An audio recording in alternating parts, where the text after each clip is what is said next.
heart and sword, always for Demacia.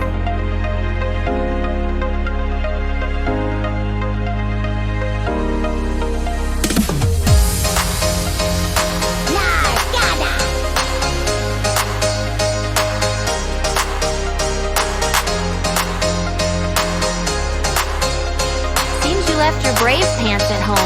You want me to wait while you go get them?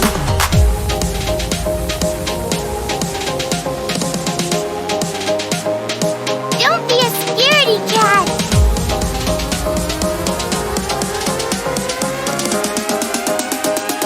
The fun begins. How's it going, everybody? Welcome to the Scuffed League broadcast. My name is Bonky, and I'm here with Pwn Stars today. Pwn Stars, how you doing? I'm doing good. You know, I casted some games Friday, and I'm kind of excited for the games that we're going to cast today because it looks like they're going to be a little closer in skill level and matchup, and it's going to be a tight game. My heart and it looks sword, like it's going to be fun. This always first for one is Demacia. maybe not as close when it comes to ranking, but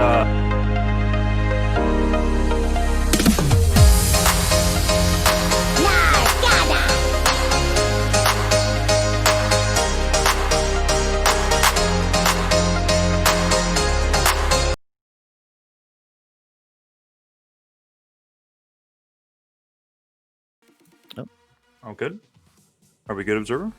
Okay, cool. All right, we're good. All good. Anyway, we're just gonna keep on going. So, if you heard the intro, my name is Bonky. This is Pwn Star. We're doing Maryland versus Illinois Defiant for the first game.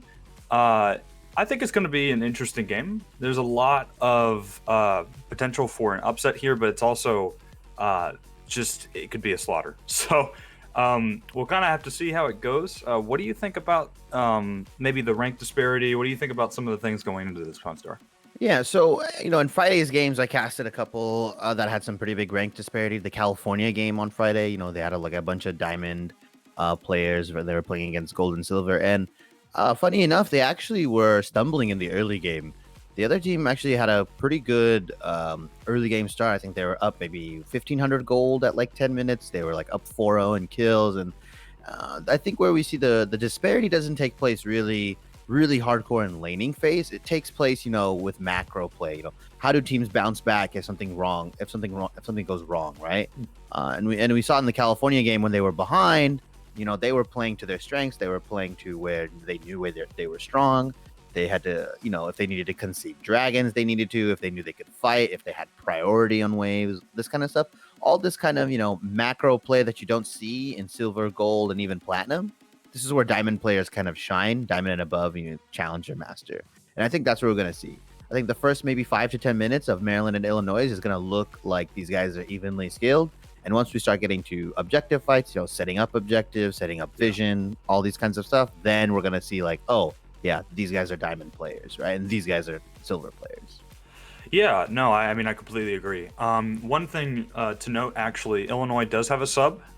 They are going to be subbing out their bot lane for another bot lane. Bot lane coming in is named Firebeard.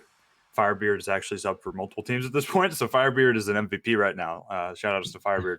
Firebeard is gold, so it makes the ranking for Illinois look actually a little bit better. The previous bot was actually bronze. So, I mean, not saying anything about the skill level of the players, but, you know, it seems to be a pretty good sub compared to the ringer. average. It's the ringer. It's the ringer. He's the guy. No, but anyway, yeah, no, I mean, I completely agree with what you're saying. While we're waiting on draft here, I could talk about a couple things. I think that I myself casted an Illinois scrim just a couple days ago.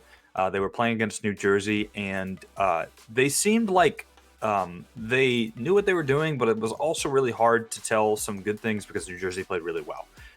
They had just the second game was not something you want to watch against Illinois. But the thing is, I think there's a good chance for them to shine, especially with their jungler. Freckles, in my opinion, actually had a really good Hecarim. And it was kind of undershadowed because of how good the enemy was, Diwamani Bear from New Jersey. So I'm curious to see how this actually plays out. And I'm curious to see if Freckles can maybe make the Hecarim pick again work, or if it's going to be something that we haven't seen yet. Do you have any opinion on like things in the meta that might enable lower level players? Have you seen anything maybe you think in this tournament that could like allow a team that doesn't necessarily have the later game material to like push early against a team with diamonds? So I think I've been stressing this a lot during the during throughout the games as we get into pick and ban. But I really want to see Illinois kind of pick easy to execute characters, right? The burden of execution you should put onto Maryland. These kinds of higher skilled players, as we see the Kane ban come out, which is pretty much a target ban on Maryland's jungler. He only has been playing Kane for I think he has like over 50 something games, and we see the Varus ban on Firebeard. You got to ban it out, an Alawi ban for the top lane. But as I was mentioning, easy to execute, right? So you mentioned the Hecarim. He's not a super difficult champion, right?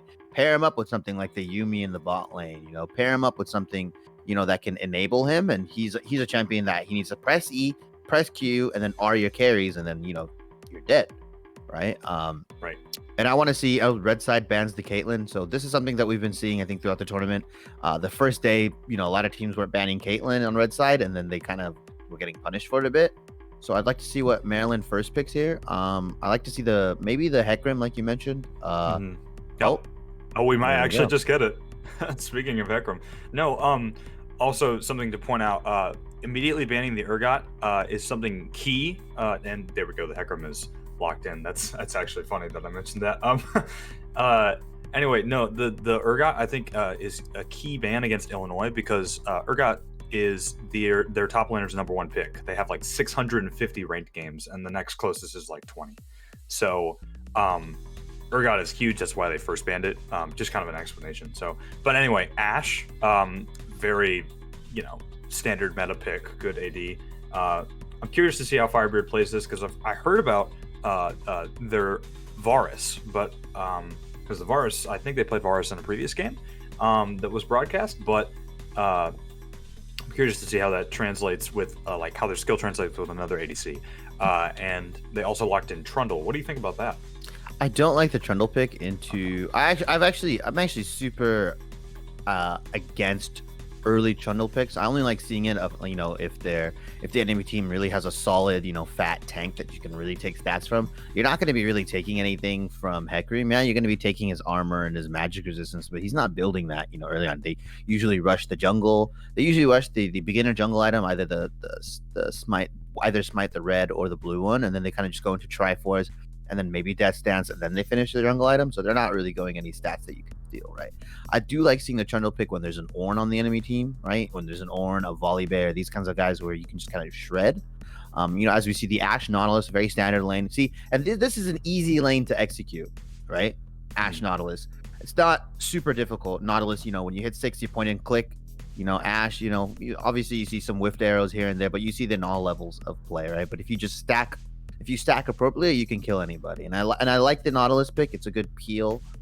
It looks like Illinois is trying to, kind of stuff out Maryland's engage, right? Right. Maryland right now only has like see hero, kill hero kind of comp where they dive in and they can't really get out, right? And you can see what Maryland's trying to go for. They're going for the Hecarim, the Taric, for the Taric ultimate into Hecarim invulnerability, into I'm going to kill your team with Diana as well because she's going to dive in the backline.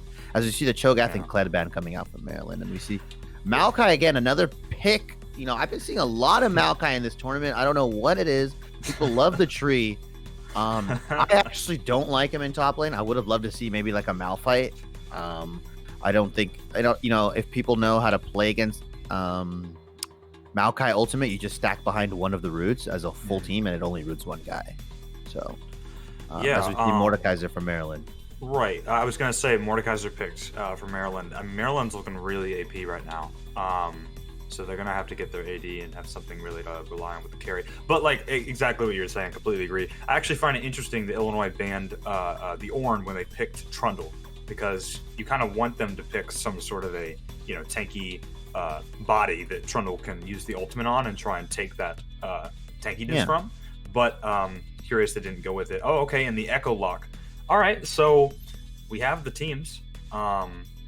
Seemingly, wow, this is it's interesting. What do you do? You think one of the teams has a better early state or late state? What do you think about it so far? In terms of draft, I think I want to say Maryland has the edge just because they have the Hecarim and the Mordekaiser, and these are two really strong picks right now in pro play, in high elo. Mordekaiser is somebody that can kind of just like, he doesn't have the most horrible matchups, right? And he's going against Maokai, a tank, and he's gonna if he forces Maokai to build AP before getting really, really beefy with like the the Dead Man's Plate or the Sunfire Cape. If he has to go the blue hoodie in game, then he's gonna be less tanky for team fights. I think Mordekaiser can kind of just nullify Maokai as a champion, right? Because once Maokai roots, his output potential is gone, right? Because the matchup here is that when Mordekaiser ults, Maokai should W or root, so then he can avoid the ulti and I think cancel it out. I believe that's how the interaction works. And then once that happens, I think it's it's Mordekaiser favorite this lane. It's super hard. Maokai's just gonna have to tank up. I get what Illinois is going for. They're kind of going for a really like engage. It looks like they're going for a very engage heavy comp, kind of like a pick comp almost. If you guys remember what those are back in season 2, season 3. That kind of stuff, right? You Ash Arrow, you Nautilus, you root them down with Maokai, and then you Trundle Pillar just for this, for the disengage. If you do, then Echo W's in, right? I think Echo into Diana is I think it's a skill matchup. I think each of them have really good tools to kind of trade, right? Both of them have shields, although Diana's is a little easier to execute. Echo has the advantage of, kind of extending out, giving more drawn out and extended fights. So I think the 2v2 mid jungle goes to Maryland just because I think Hecarim is so strong. And unless this Trundle is taking like press the attack, and even then it's going to be really hard for him to kind of get all those stacks off. I assume he's going to be taking Phase Rush. That's usually the pick here for a lot of these junglers that play Trundle. So, I mean, we'll see. I think Maryland has one draft, but I do think Illinois does have the easier to execute draft. And by that, I mean, people in Maryland are going to have to group up for the Taric ult. They're going to have to use the Sivir ult wisely. Mordekaiser's going to have to ult the right target. You don't want him ulting the Nautilus. You want him ulting either the Ashe, the Maokai, or the Echo. Right. I think Illinois has a slightly easier to execute comp other than the Echo mid, but I think both mids are kind of you got to be careful with their engages. You have to pick and choose because, I mean, although Illinois has the Echo ultimate to like get him out of situations, Diana's kind of go in and do everything I need to do, and then once that happens, it's kind of over, right? She just has to auto attack, wait for her spells to kind of reset. Yeah, no, I completely agree. I think the matchup, I mean, I think you defined it really well. Illinois has picked some really easy to execute champions, and in my opinion, probably an easy to execute draft. I mean, it's pretty straightforward. You have Engage with Echo, you have Engage with Trundle, where you can come in and pillar and get somebody right. I mean, you have the tools, also Nautilus Ultimate, you have Ash Arrow, you have a bunch of tools you can use to collapse in and team fights and win in a very simple way, right? And that's kind of what you want from Illinois, considering how much of an underdog they are compared to Maryland. Maryland, in my opinion, has the much harder to execute draft, but I think they can pull it off because they're very high skilled players, in my opinion. I mean, we got 4 diamonds and a platinum. And to anybody that's not familiar with the rank system, that means they're pretty darn good compared to the vast majority of these teams. So while we're loading into game from spectator delay, I just wanted to kind of talk more about these teams and what they're doing. So like I was just saying, I definitely think Illinois has it right, and I completely agree for their early game. And I'm curious to see how they're going to deal with all the AP damage, because I feel like I don't know about you, but I feel like it's kind of rare to see like a full AP team besides Severe. I think Severe is the AD, but like I don't know. I don't think it's too crazy, but it's interesting to me that they went with this. The double AP comp is kind of it has its advantages, I guess, in the sort of like early game. You're gonna have to force them to buy MR, right? A lot of teams can kind of cheat. If you only see like the mid laner buying like the mid laner's AP, right, in your regular games, you're not going to be buying MR till like maybe your second, third item at most times if you're playing like a tank or if you're playing a jungler or even as a support, right? Usually you go the Sunfire into like maybe another healthy kind of health-based tank item, and then you kind of build the AP. But now this kind of forces Maokai, Trundle, these guys to build, Spirit Visage, which I assume they're gonna build, right? Because they both really synchronize well.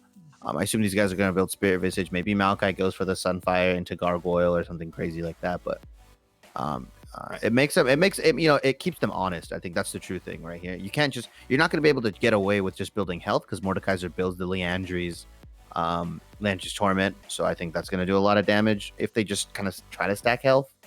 So again, double AP is it's interesting. I think all the champions that Maryland chose, Trundle doesn't have a good ult target. It's either Mordekaiser or Hecarim. It could be Taric because Taric gets the passive armor. But I mean, if you're ulting a Taric, I don't know if you're looking to burst him down or if you're just going to look to steal the stats and kind of try to be really annoyingly tanky. I think the play here is to try to separate the Taric from his team when he ults. So like get the pillar down, kind of get him away from his team. Right. And then on Maryland, they're going to have to really coordinate like, okay, we're going to Taric ult, then Sivir ult. So then we have the invulnerability going in and Hecarim's going to R in. Mordekaiser are going to try to 1v1 somebody, one of their carries on the side, either the Echo or the Ashe. And then, they'll win the 4v4, right? Because Hecarim, Diana, Sivir do a lot of damage. 1, 2, 3 item Sivir is really strong, right? Obviously, we see the dream for the 6 item Sivir, right? 500 CS at like 30 minutes, kind of thing, 6 items. But I think Ashe Sivir, I think the bottom lane is going to be a wash. I don't think it's going to be in the terms of like, I think it's just going to be two people farming. Nautilus is going to throw some hooks out. Taric is going to stun him. They're going to heal up, and then we're going to see rinse and repeat. What I really want to see is kind of Nautilus roaming. We tend to see that a lot in a lot of other games, pro play, be it or anything else. I kind of want to see him roaming mid early because the Diana really, like I said, only has one way in. I think Trundle, if Trundle and Nautilus can kind of sync up and really roam together, I think they can wreak a lot of havoc. I don't think Ashe really needs her support there all the time. It's not like Taric is going to come in and flash engage because as long as you're trading flash for flash, the Taric isn't going to be able to really do anything, right? Sivir doesn't, even if Sivir ults, Ashe has her volley to kind of slow everything down and she can kind of just walk out freely. As we see the phase rush on Hecarim, and we do see press the attack on Trundle, so the 2v2. So press the attack is kind of the aggressive choice for a lot of Trundle players that play jungle. They can kind of duel out other junglers. They can their 2v2 is a bit stronger with their mid, so it's going to be interesting, but it's also kind of hard to get the stacks off, right? Because without Trundle's W, his frozen domain, he's still kind of slow, right? So he'll W into lane when he ganks E and then Q and to get the 3 stacks off really quickly. So we'll see what he goes. Yeah. No, I mean, I'm curious as to how the Trundle plays. I mean, it makes sense. Press the attack. You want to get in there and auto attack, and you want to continuously hit to proc the actual mastery itself, and then afterwards you just continuously do damage. And like you said, the frozen domain, giving him the attack speed boost. Obviously, press the attack is super great with that ability because you're trying to get more attacks on, yada yada yada. So, I think it's a pretty good mastery in my opinion. I mean, I what's my opinion? But like what I would say is, it's looking pretty exciting so far. Just based on draft, I do like the matchup. I think you talked a lot about the strengths and weaknesses of each side, and I'm curious to see how that translates into game. And it looks like we're loading into game. Yep, and here we go. And again, to anybody that's just jumping into the broadcast, welcome to the Scuffed League broadcast. This is day 2 of the actual tournament, I believe. Excuse me, day three. Don't listen to me sometimes. It's day 3 of the official tournament. My bad. And we're just getting into Maryland versus Illinois. We got Illinois on the red side, Maryland on blue side. Super interesting matchup. Definitely rank disparity, but this could be really cool. So excited to see what happens. Yeah, and I think it looks like we're gonna see maybe an invade on Maryland's side. I think they're going to the bottom. Yeah, it looks like they're stacking 4 on the bottom. It looks like Hecarim's just scouting out his blue side. I guess they're just looking for anything. Maryland places down. The game has been paused, but Maryland's just doing like a pretty standard. I think they're gonna stack on the bottom. Maybe they're anticipating an invade. With the Nautilus, right? It's a good champion to invade on. Personally, I think right next to, he's right up there with Braum. But I was see red side. As you see Illinois, they put the wards down in river. I think Trundle placed the river ward down. I kind of wish they waited till 1 minute, because usually if you wait 1 minute to 1 minute 10, the ward lasts 90 seconds. So it'll catch the which is obviously, if everybody knows what 90 is, it's a minute and a half. If you place it down at around 1 minute 15 seconds, 1 minute 30, that's right before the scuttle spawns, and you can kind of see if people are kind of heading there or they're not heading there. So yeah, it looks like they decided to not go for the invade. They were kind of grouped up together looking for something, but maybe they foresaw that they were not only waiting, but that they had a ward maybe placed in that location. It's hard to say if they also foresaw that they placed it so early, right? But I think what's done is done, and it looks like it's going to be a red side start for Illinois and the red side again for Maryland. Makes sense. I mean, pretty typical. You don't want to risk anything as the Trundle, right? You don't want to because if they're worried about an invade, then you definitely might want to start on red, right? You might want to path down. You can also path straight to bot, get that advantage, right? I think there's a lot of ways you could play it. I think it's pretty safe overall. And as we see mid lane matchup here, Echo into the Diana. I'm curious to see how Raven plays this, because this Diana seems like quite the oppressive force. I mean, it should be a skill matchup, I think, like we were talking about before. But it's good to get those procs off, actually. That's really great. What do you think about, as we kind of are now into the game, do you think there's going to be a first area of action? Do you think Illinois needs to activate on something? What do you think? What do you think we're going to see first? I think right now we're looking at what the Trundle pathing is. I think he's really going to try to focus on bot early. He went into the red to the blue, and I think he's doing Gromp, so he hits level 3. And then I think I just want to see him path bot right now, but it looks like he's going for his wolves. Yeah, I think for the key for Illinois is trying to get this Ashe ahead, right? Really keep the Sivir and Taric down, make them, kind of not have a lot of gold, kind of keep them, suppressed, I guess, in my opinion, so that the action kind of hard carry. I mean, we've seen it in other games where she kind of goes for the IE Essence Reaver or the Essence Reaver IE build, and you just see her start wailing away on the front line. And the thing is, if you can get one of the players on Illinois ahead, like really far ahead, right? They're gonna start doing a lot of damage, popping these kind of really squishy members on Maryland. They don't have the tankiest of people, right? Mordekaiser may be the tankiest, or Taric with enough gold may be really tanky, right? But everybody else, they're gonna go in, and if they mess up their engage or they miss their engage, as we see a fight breaking out near river. Yeah, it looks like there might be something up top lane. Trundle trying to go through the jungle river path. Not going to actually make it Maokai. Really low. That's actually first blood already going over to the Mordekaiser from Maryland. That was quick. I actually had no idea Maokai's health would just shred like that. But, actually, it looks like Trundle... Oh, no, trying to go back into the jungle. Getting caught right now. Has to flash towards the tower. Goes back in to do more damage. Might be a little bit greedy there. Super low on health. As we pan down the bot side, I think Trundle made it out. Yeah, I don't think Trundle was dead just yet, but wow, that was super risky. Yeah, and we saw the issues with press the attack right there, right? He only got 2 autos off before he could really, start stacking it. I think this is kind of where I think Hecarim is one of the top junglers next to like Evelynn and Sept and these kind of junglers that kind of just, Sept, not necessarily the duelist kind, but Evelynn and Hecarim will kind of duel you out in the jungle, and then Trundle can't really do anything. Right? He can't just walk away, as we saw as another fight breaking out. Yeah, it looks like Mordekaiser's kind of doing a little bit of the skirmish up here, the top lane dance, so to speak, as Maokai's taking a lot of damage. Yeah, this matchup could be tough. I mean, obviously, it's the top lane dance. It's how they operate. You'll take some damage, but you'll throw some back. They're both tanky bodies. I don't think we'll have any major problems until we get to low health territory. But speaking of low health territory, Nautilus getting poked really hard down underneath that turret there. Ward the Beast a little bit risky being that close. But I mean, it's fine. I think they're handling it pretty well. I'm curious to see how they translate this kill that Mordekaiser just got into a little bit later. They're probably going to find another way to activate on the map, but what do you think about how the top lane matchup will go so far? Yeah. I mean, I think it's kind of. I don't think it's over. I'm not gonna say it's over. It's too early to call that, but it's looking pretty grim, right?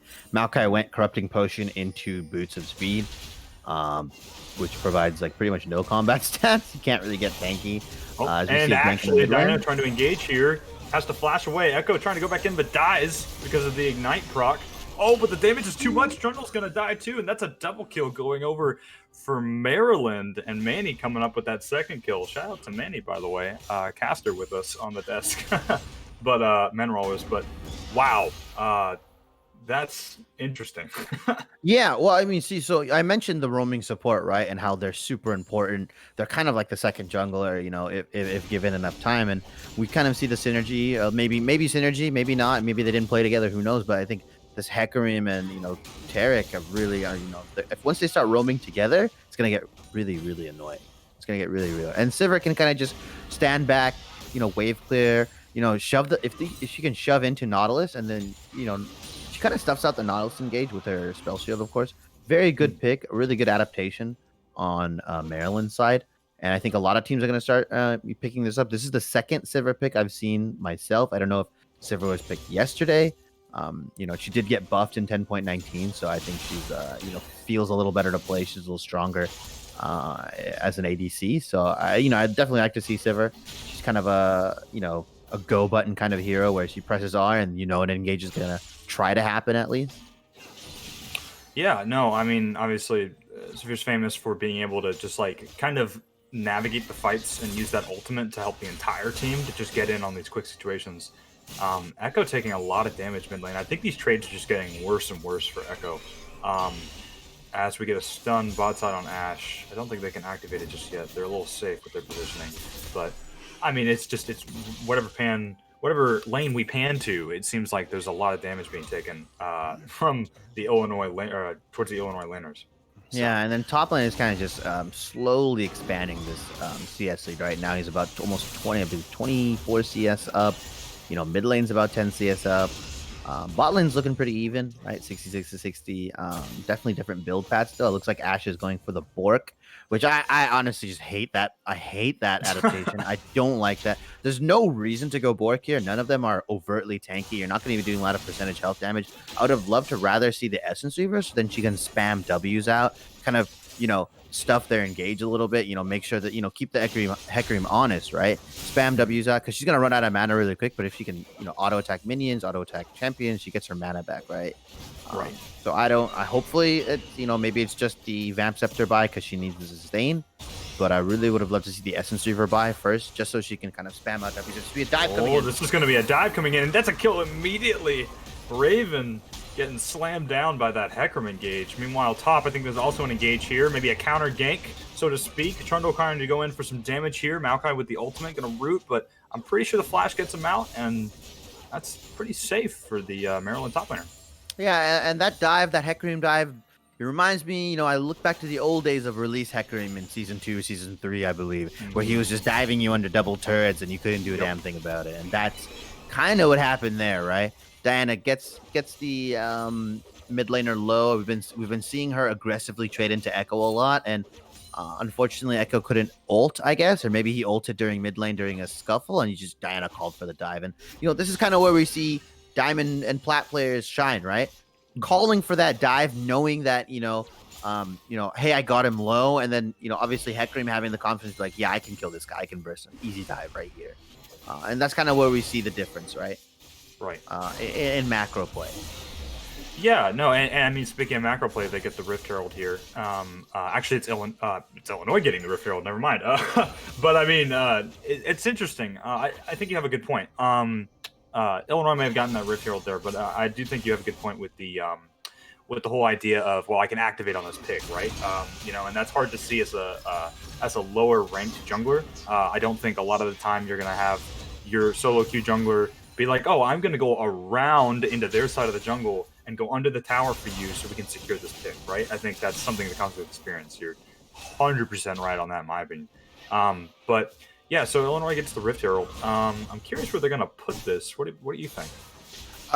If Illinois is smart, I think they just throw it down to bot lane. Yes, the gold gets split up, 3 ways down there, but I think top lane, you just, giving the gold onto Maokai, I don't really think he needs it. I think mid lane, if I was jungling, this is solo queue, I'd be like, yeah, mid lane, you're a dead lane. I'm sorry. Like, I can't, if I invest gold into you, it's only going to be to kind of get you back to even or get you kind of strong.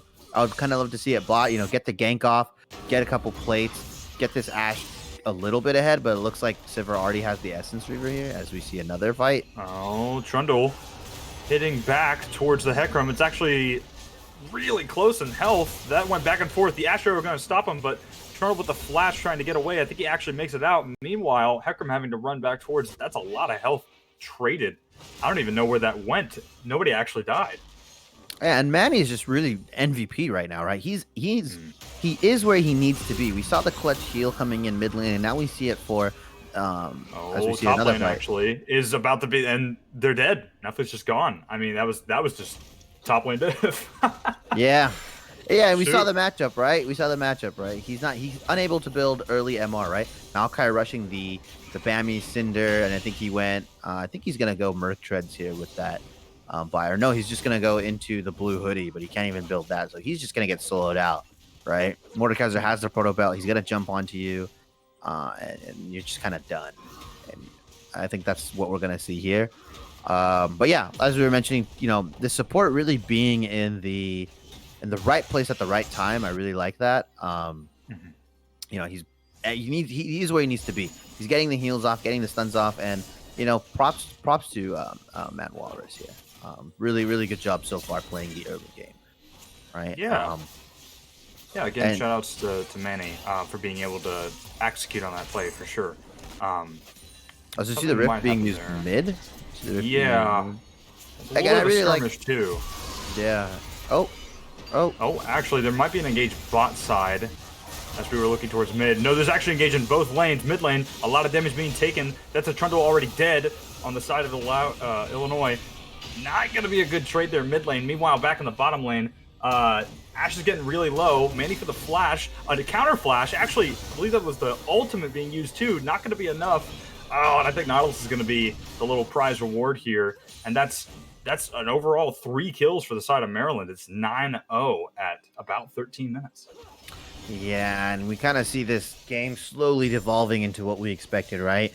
Maybe a little close in the beginning, maybe a little closer in the early game, but as the game goes on, as objectives are being contested and being used, Maryland is just going to kind of slowly kind of walk away with it, right? We're kind of at I believe a 6K, almost 7K gold lead at, 13 minutes. And if Maryland's smart, they'll be able to shut this out pretty cleanly. On Illinois' side, I think they really just need to get their tanks. They need to tank up. If they can drag this out, maybe 35, 40 minutes, get really beefy, get really tanky, get a front line going, then maybe they can do something. But right now, I think Illinois should be conceding all objectives, getting any and all farm that you can, because pretty soon we're going to see if Maryland plays it right, they're going to start invading, Illinois' jungle, getting deep vision down, and then you'll see Illinois not be able to do anything, right? The jungler is going to be starved of camps, the wolves are going to be gone, the Gromp is going to be gone, these kinds of stuff, because the bot lane turret is gone for Illinois right now. And I think we're going to probably start seeing that. I think Maryland has been doing a good job of just knowing where the enemy is, calculated aggression, I think is what we see here. And now we see this roaming squad of the Taric, the Hecarim, and maybe possibly the Diana running around, causing a ruckus. This gang of boys, they're gonna come in, steal your lunch money. They're gonna come in, cause some ruckus. I like it. Tunnel snake style. So we'll see. Okay, I see what you're saying. Oh, Yeah. Actually, here we go. Mid lane gank coming in. Hecarim actually gets an engage, but Echo's going to try and back off after he uses the ultimate. The turret's going to be gone, and that might actually be a double kill. Too much damage. Yep. What a bing, bam. That's a kill. That's actually, okay, there we go. Double kill. I was about to say, I thought the Echo could have made it out. No, it's too late for Raven there. As we see those kills getting traded towards Maryland. And the Rowdy Rough Boys just terrorizing mid right now, honestly. They go in, they're They took out Echo, they took out Nautilus. They have the invulnerability with Taric ultimate, and they're just kind of going in. And look at this. This is cyberbullying at its best. Oh no, come on, man. Just leave him alone. You don't have to do this to Ash. Ash really low. Actually, whoa, Ash using the auto attacks gets the shutdown. That's first blood for the side of Illinois. But what the heck? A bit of a power int on Maryland's side. I think Hecarim was kind of feeling himself. I think Manny was probably saying like, "Yo, back off! I can't heal you, or I can't stun, I can't do anything." And you kind of see him run away or walk away. It's like, yeah, you deal with that. Getting onto the right person. Yeah, right. Getting onto the the gold, getting onto the right person, right? That's a little heartbeat. Getting that shutdown onto Ash. Maybe she's now, only 1,000 gold behind the Sivir. Which is about 1,300 gold. Still though, that might be the confidence boost. I'm like, yo, look, we just killed him. Like maybe we can actually take fights. Maybe might be a little more confident. As you see the engage coming here, Illinois is okay. Yeah, Illinois actually going in, gets the root. Actually, they're going for the aggression. They might get another kill here. Mordekaiser trying to get a trade back, I guess. Echo gotta just use the ultimate. Mordekaiser running for his life, has to flash. It's not going to be enough. The ult, the stun, it's down, shut down. Now it's two members of Maryland trying to advance on this. They're trying to 2v5. I don't think that's going to work. They just win. They get the trade. They walk away. And, I mean, Illinois, what's happening? They're making a couple picks. Yeah, maybe, I like the idea. I like that they're not rolling over and dying, right? They're not just saying, okay, look, it's 11-0. I think we just lost here. They're going for picks. They're using the strength of their characters as we see a pick maybe here. Yep, and I think it's a little bit too late for that, for the Echo for Raven. I think it was just unfortunate timing on the back there. That's sad to see after a really good play that they made. But they actually might be activating towards bot side. Trundle going to use the frozen domain to maybe look like he's going in. Doesn't actually go in yet because they're so confident and they take that tower. I mean, unwavering confidence right there. That's just that's experience, Yeah. Well, I mean, I think they have the Taric ult in the back, and so in the back pocket. So I think they're not really afraid. They just take the turret here. But yeah, before the kill happened, I think Illinois. I'm glad that Illinois is trying to use the strength of their characters. Heavy CC lockdown. Going for the Mordekaiser, somebody that even if he flashes, you saw the Nautilus kind of hold his hook and wait for it. So I think that's really smart. I kind of hope they just kind of pick on this as he gets stuck. With the Krug. Wow. Okay, looks like Mordekaiser is gonna start a fight here. It's a 2v1. Trundle getting really chunked there. I mean, Mordekaiser looks like he's just gonna keep going on this. Maokai kind of trading some damage there. Overall, pretty good trade. Oh, no, not going to be a good trade after this. Hecarim going in for the more damage, gets the fear off. The Ash ult's going to actually hit on the Mordekaiser. It's a stun. I mean, there's damage left and right. I don't even know which side has the advantage right now until we have a fourth pick for Illinois coming in. That's going to be a knock-up, a stun, airborne. Mordekaiser's dead. That's a third kill for the side of Illinois. What's happening here? Oh, and just as I think that we could transition off, no, it's more and more kills. Oh, that's so sad to see. Diana getting the double kill. This actually might translate into a triple or a quad. Okay, there's the triple, but the tower aggro taking a lot of damage. Wait a minute. Nautilus actually gets the trade back because of the tower. Oh, there's so much happening right there. Oh, no, and I actually think we're still going. Okay, Firebeard trying to trade right here down on the dragon side. So much damage. The crit. Oh, but the flash. It gets this. Oh, knocks on the plant. Able to actually take the kill. I'm thinking that there's going to be a pause, and there's not right there. Again, Diana going in for a kill, gets shut down. Not really worth. But wow, that was a series of fights. It's really unfortunate here that the 2 kills kind of go into the Nautilus. I believe there were 2 shutdowns. The Nautilus is looking like he's real rich right now, but he can only build the Knight's Vow, and it looks like a Giant's Belt. I think Maryland, they're really feeling themselves. They're going for, as we say, limit testing, right? As the Taric ult come down. Yeah, it looks like they're fighting again. I mean, Maryland is continuing to get picks in these fights, and that's going to be a double kill going over for Millie. I mean, like we were just talking about, and they convert that into the dragon. And it looks like, if I'm not mistaken, that's the 3rd dragon that they've taken. So they're on Soul Point now. But yeah, I mean, like we talked about already this game, I mean, Maryland is clearly pushing these advantages and they just keep going. Oh my goodness, and they're bullying these poor bot laners. What's happening? Ashe tried to use the arrow. Not going to be enough. There's no way you're getting out of this one. Firebeard going down there to Hecarim. Bearface is just really pushing an advantage this game. 4-2 and 5, you know, KDA so to speak. But I mean, look at the lanes. You've got Diana, 9-1. You've got your Severe, who's 4-0. I mean, Maryland is really taking these advantages. And Rift Herald being popped at the bottom lane. You know, I think they're just gonna go for the inhib here. Yeah, it looks like Terracult's gonna be back up pretty soon. Oh, this is actually engaged. Diana going in with the ultimate, gets the stun. That's a low health bar for half of Illinois there. That's 2 kills already for the side of Maryland. Millie going for the double kill, triple kill actually onto the Echo. I mean, it's just non-stop chaos here. We've got kill after kill, and now it's an ace for Maryland. I think they're just going to take this one home. I mean, it's been snowballing, and here we are. Yeah, and a quick game here.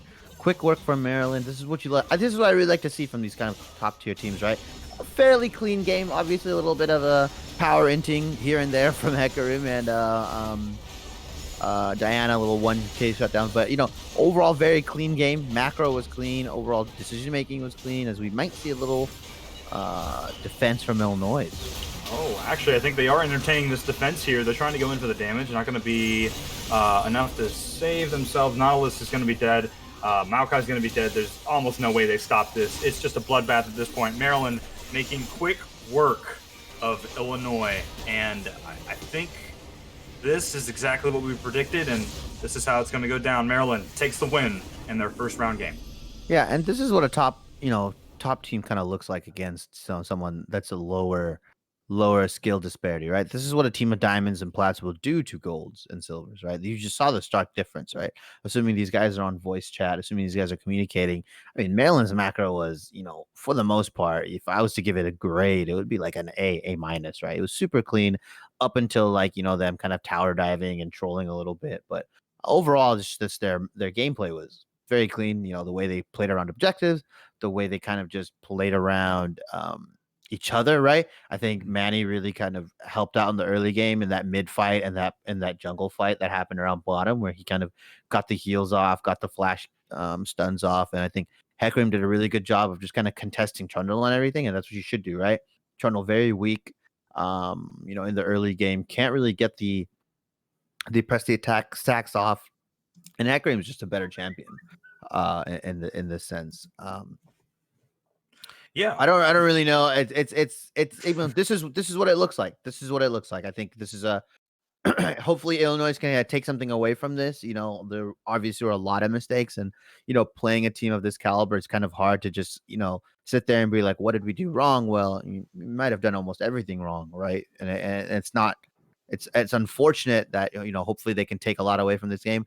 On Maryland's side, I think, you know, they just need to, when playing better teams, obviously they just need to clean up. I don't think they're going to get these advantages playing, you know, possibly a team like California, Iowa, these higher ranked teams that have a lot better players. You know, they're not going to get away with this kind of like tower diving and these kinds of, you know, team comps with the Diana and the Tarek and, you know, all this kind of stuff. You know, they're going to maybe have to pick more meta dependent stuff, but we'll see. A really clean game for Maryland, just as we, you know, predicted. Any thoughts on your end? Yeah, no. I mean, again, like we have for the broadcast, I completely agree with what you're saying. I mean, it really is what we predicted. I think Maryland just translated exactly what we were talking about into the game. I mean, there were so many things that we could point out, so many good things from Maryland. I mean, it's just clear, in my opinion, that I think, I mean, you know, nothing against Illinois. I just think that Maryland definitely showed their lane prowess.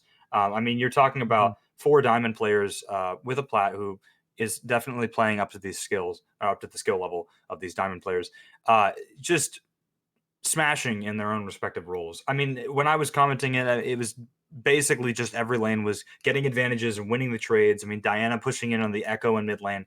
I just think that overall, it was for sure what we expected, and it's sad to see from Illinois them lose again after the scrims that I was casting. But, you know, it's okay. I think there's chance for comeback if we have more events with these teams upcoming later this year. And also, I just think that you shouldn't take a loss against a team that has such a stacked ranked roster. too insanely badly. You know, I mean, there's only so much team play can make up for in lack of individual skill, in my opinion. I think that like at some point you just have to understand that, you know, if the skill disparity is so high, I, you know, things are going to happen. You're going to have to deal with that. So sad to see Illinois lose, but great win for Maryland. Again, shout outs to Manny, killing it down there with the Tarek pick. But anyway, cool. So, yeah, I believe we're transitioning on to the next game, or we should be shortly. What do you think about, I guess, kind of wrapping up this game, transitioning to the next one? What are your thoughts going into the next one? We have what looks to be the West Virginia Gorillas versus, hold on one second. I believe it's Missouri Missouri. Evolution. Yes, got it. So what do you think about that? I think this game's going to be a lot more even, right? Missouri on their side has the plat player, the gold 4, plat 4, gold 4, silver 1, silver 1, and then Right. I think West Virginia has the the gold 2, the gold 1, the silver 2, silver 3, and gold 1 player, right? So the highest rank on both teams is a plat 4 player, which is can anywhere be fringe gold 1 to plat 4, and that's kind of how it works. So I think these lanes, this game is going to be a lot more even. We might see it less clean, right? We might see a bloodbath, just like your old gold or silver solo queue games. You might see 30 to 40 minutes, 50 kills or whatever. But I think also we're gonna see, this is where we're gonna. Oh, okay. And we just got news from our observer. We are going to take a 10-minute pause. Actually, sorry to interrupt you there, Pone Star. Oh no. But Go ahead. we will be taking a pause real briefly. But stick with us because we're going to get to this game real soon. Thanks.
Okay, and welcome back, guys. We're back to the Scuff League broadcast. I'm again here with my friend Pone Star. Pone Star, how's it going again?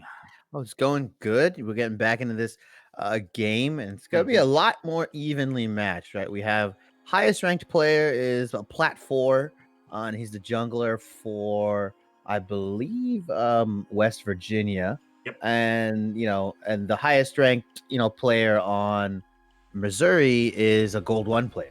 So I mean, these are all comparable stats. Both of them are junglers. I don't think we're gonna see a crazy ranked disparity like we did last time. The skill is going to be even, and that could be good or bad. This might just look like one of your average solo queue games with people on comms, right? This might just look like Yeah. people just being going for plays because it's just a bunch of silver and gold and one plat guy just playing League of Legends together, and they're just on voice.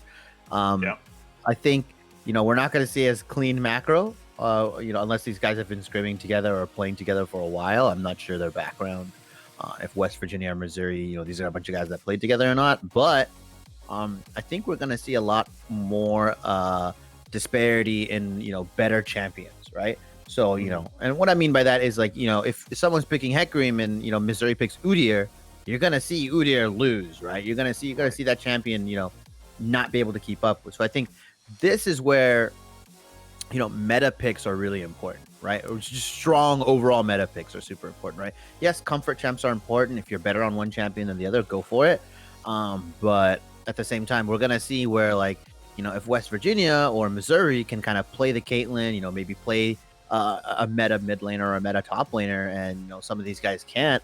This is we're gonna see like where ranked is the same, but someone just has a better champion kit, or someone's champion is just better in the meta right now.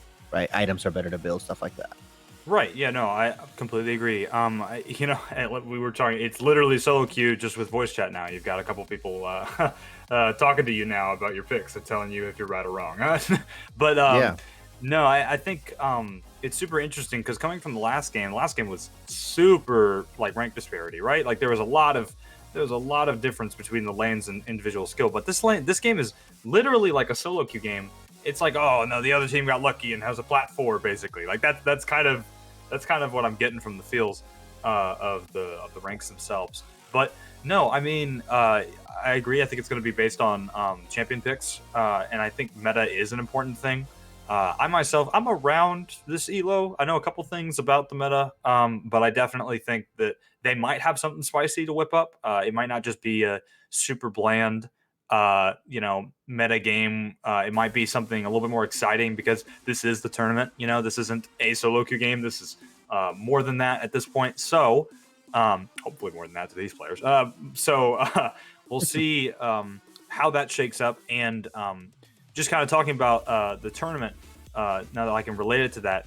So now that Maryland won, whoever wins this game is going to go up against Maryland next. So that'll be later down the line. But super interesting to think about that because we just came from the Maryland game, and this game's going to be close. I wonder if whoever wins this could translate it, but we'll have to see.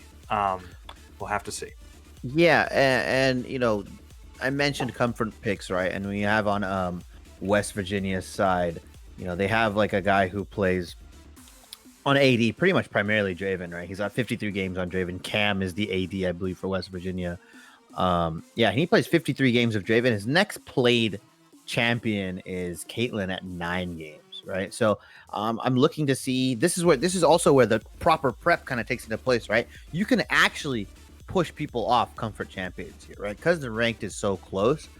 You're not trying to push off like a Diamond 4 player or a Diamond 2 player off of like their 5 best mids, and he's still gonna pick like his 6 best mid and destroy your mid, right?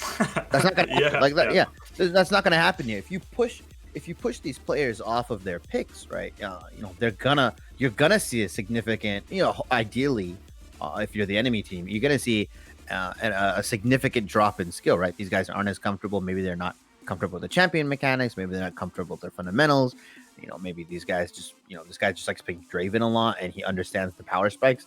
Draven, Caitlyn, Misfortune, Ashe, although all AD carries and all kind of do the same role as an attack damage carry, they all play differently. They all have completely different power spikes. They have completely different play styles.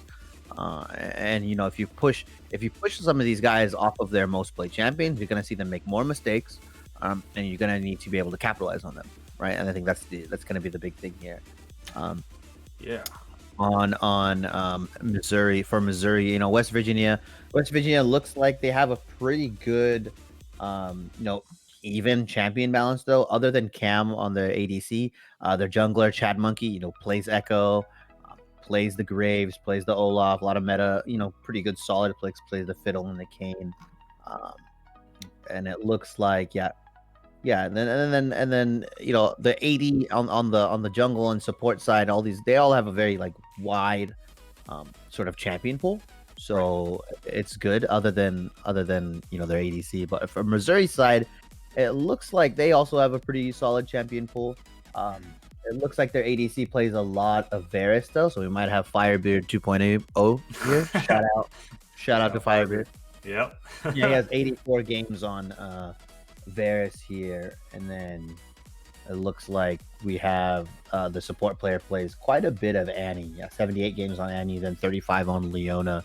So I mean, you know, still that's a lot of games, right? The more games you're gonna play, the more comfortable you're gonna be on the champions.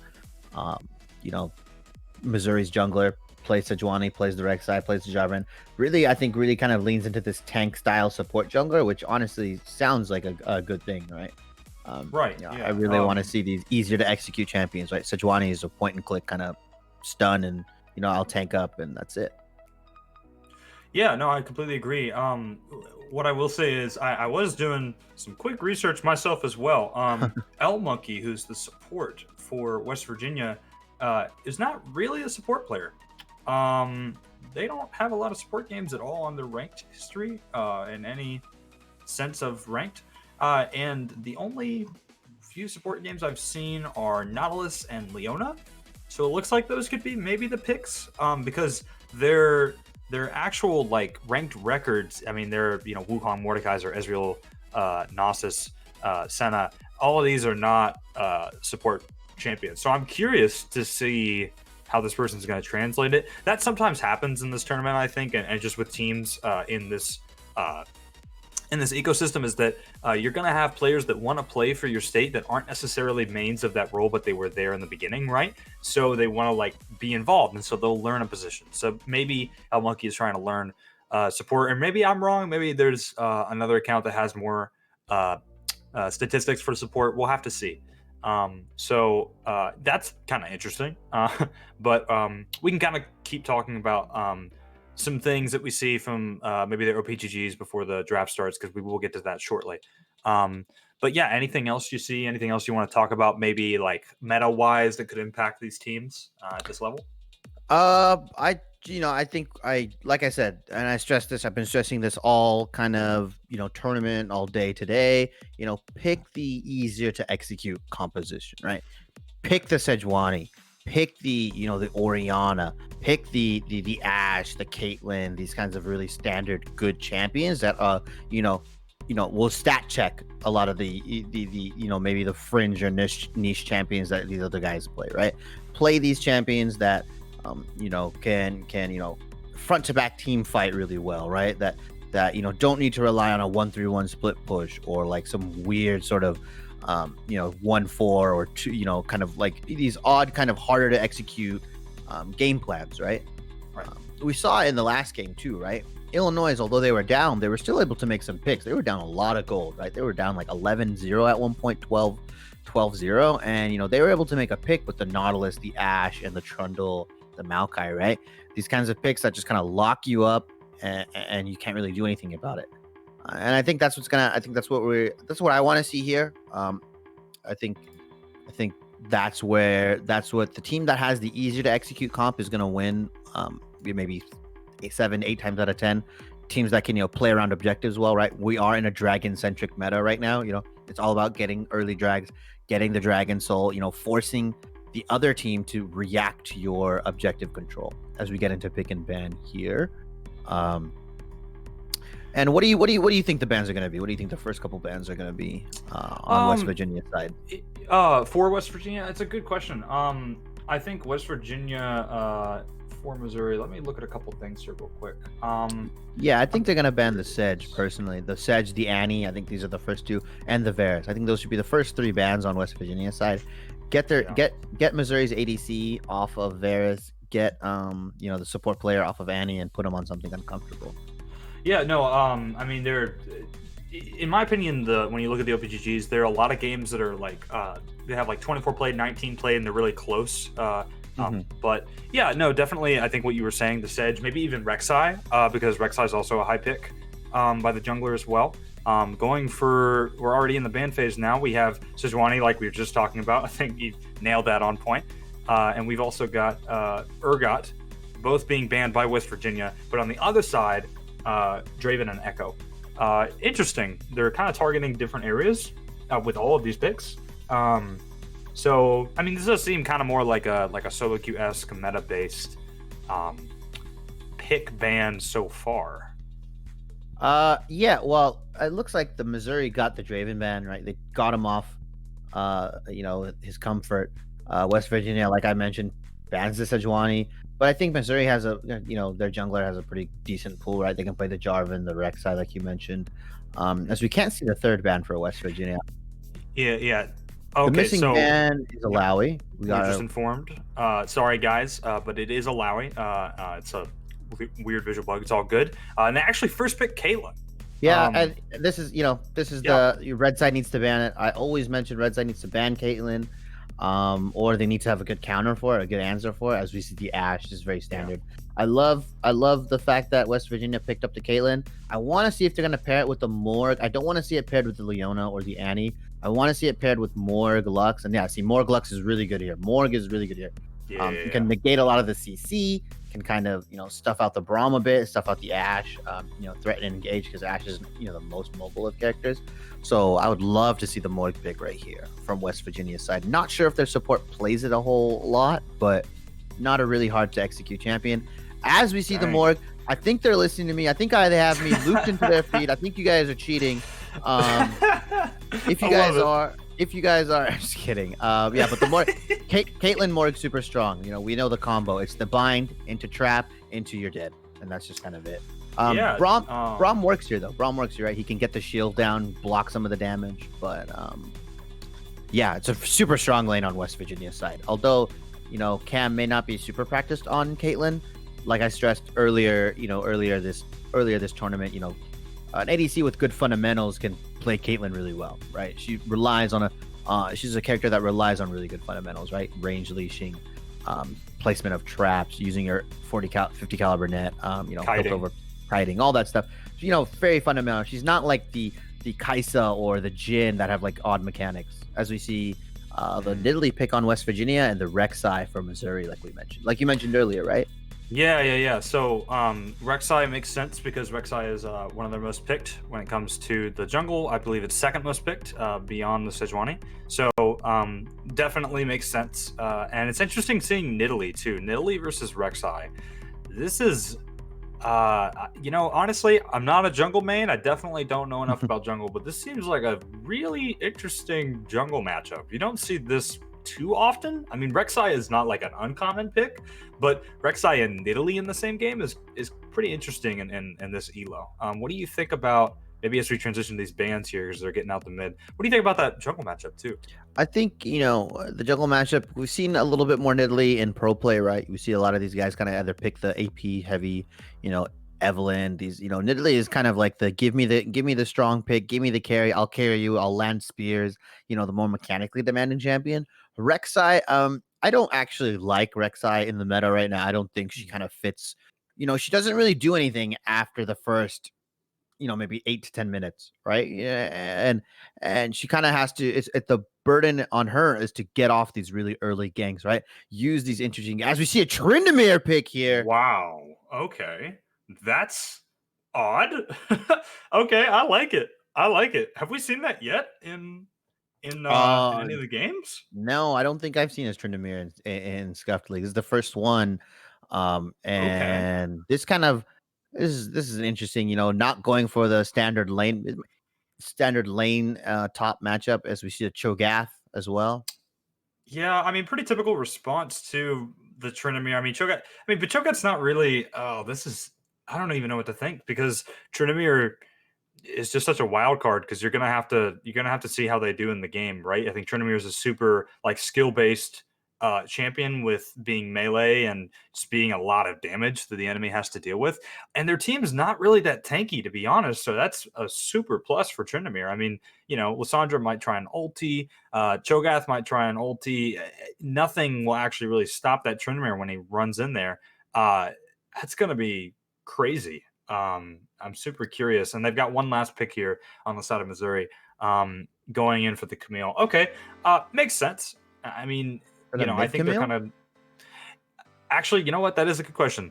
Could it be mid or could it be? Because it looks like it's got to be Rek'Sai jungle, right? It's got to be Rek'Sai jungle. Rek'Sai jungle for sure. Camille mid. I don't think they flex the Trinamir mid. I think it has to be Camille mid. Okay, actually, that's definitely not typical. Oh, it's going to be a Zoe. Okay, so I was just informed by the by Observer that Camille is actually Zoe. That is not correct, as you see on the screen, but a Zoe for mid lane. That makes a lot more sense because Zoe is much more of a typical mid lane champion. But okay, I mean, interesting team comps overall. I mean, let's talk about it. Let's dive into what we think early versus late now that we have the whole spiel here. Yeah, so like I said, you wanted to dive into the jungle matchup, right? The burden is really on Rek'Sai. I don't think like I said, I don't really like her in the meta. I think she has to use the fact that she can get unusual gank pats. If you're playing top lane, she can kind of get behind you on that big cliff on blue side, or if you're red side Rek'Sai in this case, you're gonna try to get onto that huge back where the blast plant is and kind of tunnel over that really big gap on blue side. I guess, and then she doesn't really become a champion, right? Her engage is, flash and unburrow, and that's kind of it. After that, she just kind of becomes like a role player kind of champion where she has to kind of just auto attack, do some damage. You might build the warrior into Black Cleaver. I would like to see her kind of build more tanky just because Missouri doesn't have a real good tank on their side. While as in Nidalee, if you even have the slightest lead, you're almost always going to be useful, right? You can heal. You have traps, for vision, right? Obviously not as devastating as Caitlyn traps, but still, putting them down, figuring out where the team is, figuring out where the enemy team is. These spears, this may not be season 2, season 3 Nidalee, where she's spearing you from halfway across the globe and you're dead back in spawn. But these spears still hurt. They still hurt. They still hurt a lot. And I think the 2v2 is just. I think the mid 2v2, if it is the Zoe pick, like we mentioned, it might be a little bit stronger for Missouri. I think Rek'Sai is a good early game champion, just obviously like Nidalee, but I think Rek'Sai kind of has some more upfront, kind of immediate CC and damage where Nidalee kind of needs the stuff set up for her. So the Lissandra pick really works, right? Lissandra E's W's onto the Zoe, sets up the spear for Nidalee, and then she can just pounce and kind of execute with her abilities. I think the bot lane matchup, is obviously going to be Caitlyn sided. Like I said, I've mentioned multiple times before. I think Caitlyn is the best ADC in the meta right now. And then there's about 4 ADCs that are kind of underneath her, right? The Ashe, the Ezreal, the Jhin, and the Senna that we've seen. But Senna recently got nerfed. I think she got her soul rate gutted again. I believe it's half of what it is now. So she picks up souls at half the speed that she was earlier, pretty much. Okay. So I don't think she's going to be getting picked in this tournament as ADC anymore. I think we're just going to see Caitlyn, maybe the Sivir, like we said, might step up into that 4th ADC role where it's kind of like a good pick into Caitlyn. But, I think the Morg, Braum, it's on Braum to just kind of block all the damage, right? And threaten with Qs.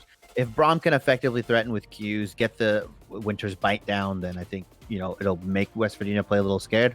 But, if he's not landing his skill shots, if he's not, doing what he needs to do, West Virginia's just kind of walk all over them, I think. Yeah, I agree. I think it's weird when you think about, I think something about League of Legends is really cool to me is that you've got so many ways you can look at teams, right? And I think something with Missouri's team that's interesting to me is that, there's so many ways they could approach a team fight, right? Like, Rek'Sai tunnel in, you've got Camille with the E, latching on the Attack on Titan style, right? Or sorry, not Camille, excuse me, Zoe. Zoe can still go in with the bubble, right? So there's a lot of things that you can kind of translate from team comps into like what you think the fights are going to be. But what I was saying is I think that it's really cool when you like kind of take a step back and think like, you know, we're doing such analysis on this and the game hasn't even started, right? Like we're doing all this like, oh, they're going to go in and do this. And, you know, to people unfamiliar with League, I think it's something that makes the game beautiful. And it's something that I think makes this part really fun. So definitely enjoy that. And I'm super excited. Like just talking about back to game. I'm super excited to see how Zoe, not Camille, how Zoe will kind of be played here around the opposing mid laner.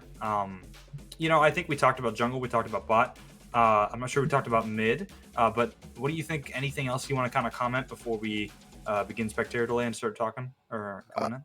I think the mid matchup, Zoe into Lissandra, is kind of just going to be, you know, I think the onus is going to be on Zoe to kind of make the roams, right? We saw in Friday, I believe, Zoe's super strong in roaming, kind of get these dives off. Once you hit the bubble, the paddle star, it does like so much damage, right? And if she's roaming effectively, picking up summoner spells and, you know, going with this Rek'Sai, I think that's where it's going to be super important.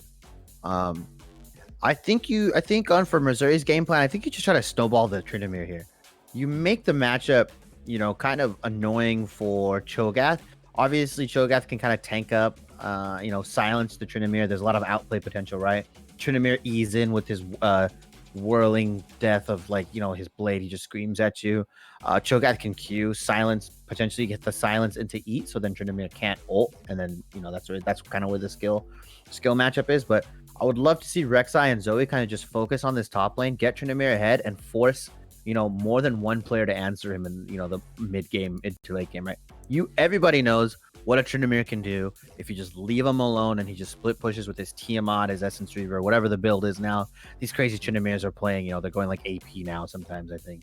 I know they're building the Essence Reaver, they're no mana, they're just doing it for the crit. These guys are madmen, right? These guys are wacky. Weird. Yeah, there's weird guys. They're just like Tryndamere players are some of the, I think, the most interesting players, right? Because they look at this, you know, selection of champions of like 150 champions. They're like, yes, I'm gonna play the guy that just hits you a lot, screams at you, and then when I'm supposed to die, I'm not gonna die. Like, that's just like, yeah. What?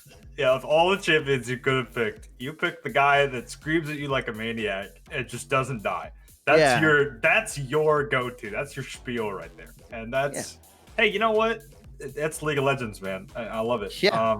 And I really want to see him activated, though, right? Getting that split push off, forcing not just the Cho'Gath, but maybe forcing like the Cho'Gath plus the Nidalee to answer, right? If you can draw two in, I think that's where Missouri gets really strong, because then you can flash burrow, hit the bubble. You know, you have the Ash arrow for the engage as well. And if you can kind of get them into like an unfair, I want to see Missouri put West Virginia in unfair fights. I want to see them play dirty. You know, I want to see them gouge their eyes out, you know, kick them down there. You know, I don't want to see a 5v5 team fight on Missouri's side. I don't think they win that. Yeah. In my opinion, I don't think they win that, right? You get the Caitlyn traps down, you get the Lissandra lockdown, you kind of have the Cho'Gath hitting Qs, knocking up multiple members potentially, silencing, and just kind of being an overall annoyance as a tank, because he can get really tanky, right? He technically stacks infinitely if he's eating, you know, champions and I believe epic monsters, which is like the Baron and the Dragon. So he can stack, you know, a pretty well, right, health wise. So this is a game where I'd love to see the Ashe build the Blade of the Ruined King, right? You actually have a target that you kind of need to, you know, hit down, but even then, a lot of the team is still, you know, very squishy. So we'll see. We might see the Bork into Runins, or we might see the Essence Reaver into, you know, PD or whatever, or IE PD, stuff like that. I don't think it looks like the bot lane for Missouri does play together, though. It looks from, I don't know, you guys can't see it on your end, but it looks like these guys have been playing together. You know, they both have the same clan tag or club tag. You know, so they might have a lot of pre-existing synergy. Who knows if West Virginia plays together? I'm just basing it kind of off of clan tags. You know, they might have scrimmed together, so we might see, you know, Missouri kind of pull this one out through synergy on bot lane. Who do you think won the draft here? You know, if you were to not look at the ranks and just be like, okay, I'm looking at the drafts, who do you think it's easier for to win? That's a good question. I mean, personally, just from how I think I view the game and like how I think these people might execute it, I think Missouri won the draft. And the reason why, yeah, I know. It's a little weird. The reason why is because I think aggression wins. I think if you get the Zoe bubble, if you get Tryndamere snowballing, if you win in the top side, I actually think that they can push this into something. And something I know about when I play is, I mean, in the CeeLo, it's not necessarily like, like no one's, let's just be frank, no one's truly playing optimally every part of their champion, right? So you're going to have errors on both sides, and that error might come in Cho'Gath, right? You might see Cho'Gath not withstand the lane of Tryndamere, this really interesting pick, and that could just snowball into some crazy stuff. I mean, Rek'Sai, yes, not maybe the most meta. I totally agree with you. I'm not a big fan of her right now, but I think that could definitely still enable the team, right? And it can definitely still allow them to do things. I'm scared about that Ashe. The arrow into any kind of engage. I mean, arrow into Zoe knockup, Braum into Zoe knockup, Braum into Tryndamere engage. You've got a bunch of things you can do with that comp. Now, obviously, I think West Virginia's got it pretty good with their maybe defensive strategy. Lissandra with the ultimate to save herself. Caitlyn with the net to escape situations, right? You've got the binding from Morgana. But I'm still scared. I feel like the orientation of Missouri is very clear, right? Like you're going for this aggressive style of you're picking kills, you're winning fights, and you're on them. Like you said, you're mauling, you're going for the eyes, you're gouging them out. It's this aggressive style. Super interested as we get into game here.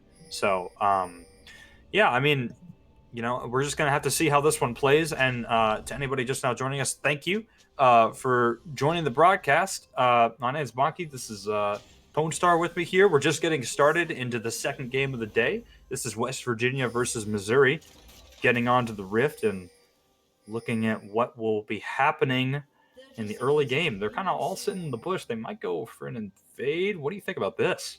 I want to see Missouri invade here, right? I really do. They have the Braum. Braum's super. I think one of the best level 1 invaders in the game, really. And then once they get the frostbite off, they can get the Ashe slow off. They can get the Rek'Sai in. I think that'll be super important. It looks like they're just stacking here. Maybe they go for the late invade. We see West Virginia with kind of like the 5-point defense, right? They're watching all the sort of angles. I think Caitlyn should be a little bit more out more, just a little bit, just to look. But I think, yeah, we're going to see a pretty standard defense on West Virginia's side. No wards have been dropped yet from the looks of it. Rek'Sai is going to start on red side again. We've been seeing a lot of the red side starts. Last game, we saw the red side start for Trundle. And with this, I want to see him kind of just path bot. I want to see Riki's path bot. Hit the red, hit the Gromp, hit the blue, and then kind of just go for this Caitlyn and Morgan to kind of, at least blow their flashes. As we see, Caitlyn does have the cleanse on her side, so it's going to be a lot harder to kind of kill her, lock her down with all the CC. Yeah, typical starts. I mean, you talked about that 5-point defense, classic. I mean, it's happens in solo queue every day. It's the classic defense, just in case they did that invade. They didn't, but very standard way of approaching the beginning. Nothing really crazy happening. No early game picks or anything. Nothing trying to go. Tryndamere actually kind of on the other side of the wave, just going straight for the auto attacks. That's a pretty aggressive start, but standard, typical. I'm curious to see how maybe bot lane, because that isn't a lane that I have been looking to see a lot of picks from, maybe just from draft. But I'm curious to see how that'll actually end up. Gets the sleep, doesn't actually hit the Q though, the Zoe shot, but curious to see how that goes. And looking at the keystone or the mastery choices here, it looks like it's going to actually be the Glacial Augment Cho'Gath. So this is going to be the one that builds like Twin Shadows, Hextech GLP probably, then gets a little bit tankier. He's gonna do a lot of damage. He's gonna kind of burst down, and I think it's a really good adaptation on West Virginia's part. Once you throw down the Twin Shadows, the Hextech GPL, Ashe isn't going anywhere, right? Zoe's not going anywhere. It helps slow down the Tryndamere a little bit, as we see, and invade from Rek'Sai. There's a fight right here going in. That's a flash. Gets the knockup.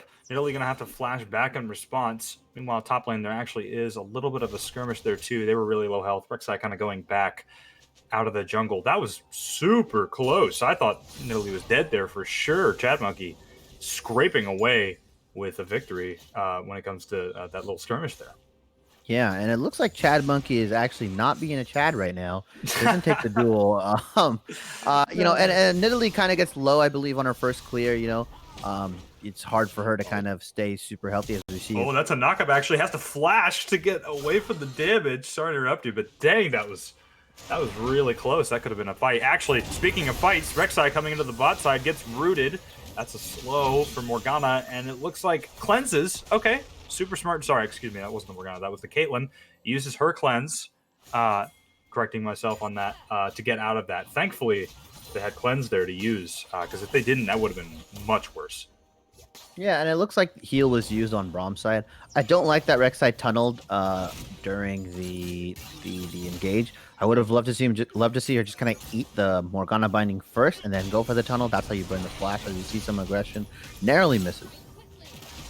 Yeah, looks like a little bit of a skirmish here down bot. Nothing too crazy. Yeah, I think I definitely think that the Rek'Sai engage was a little weird.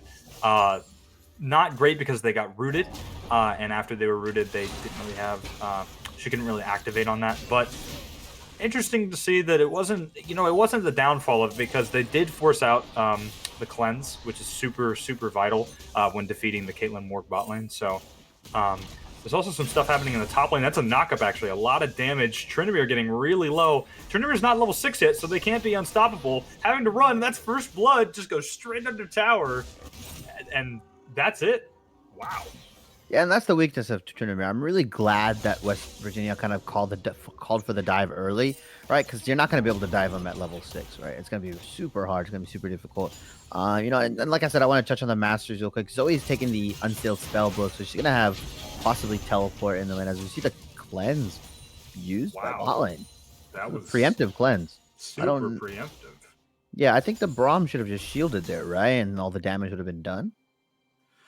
Yeah, that seemed like a little bit too early of a cleanse. I don't think you needed to do that there, but maybe we'll give him some defense there. Maybe Devader was trying to prepare just in case there was more that they didn't know, right?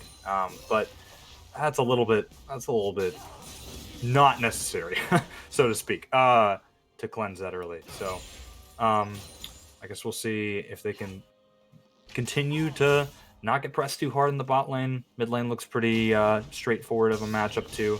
Obviously, top Cho'Gath getting that kill is super vital for the side of West Virginia. But it looks like a skirmish is still going on here. Trinimir says, well, you may have gotten the kill on me. That's not enough.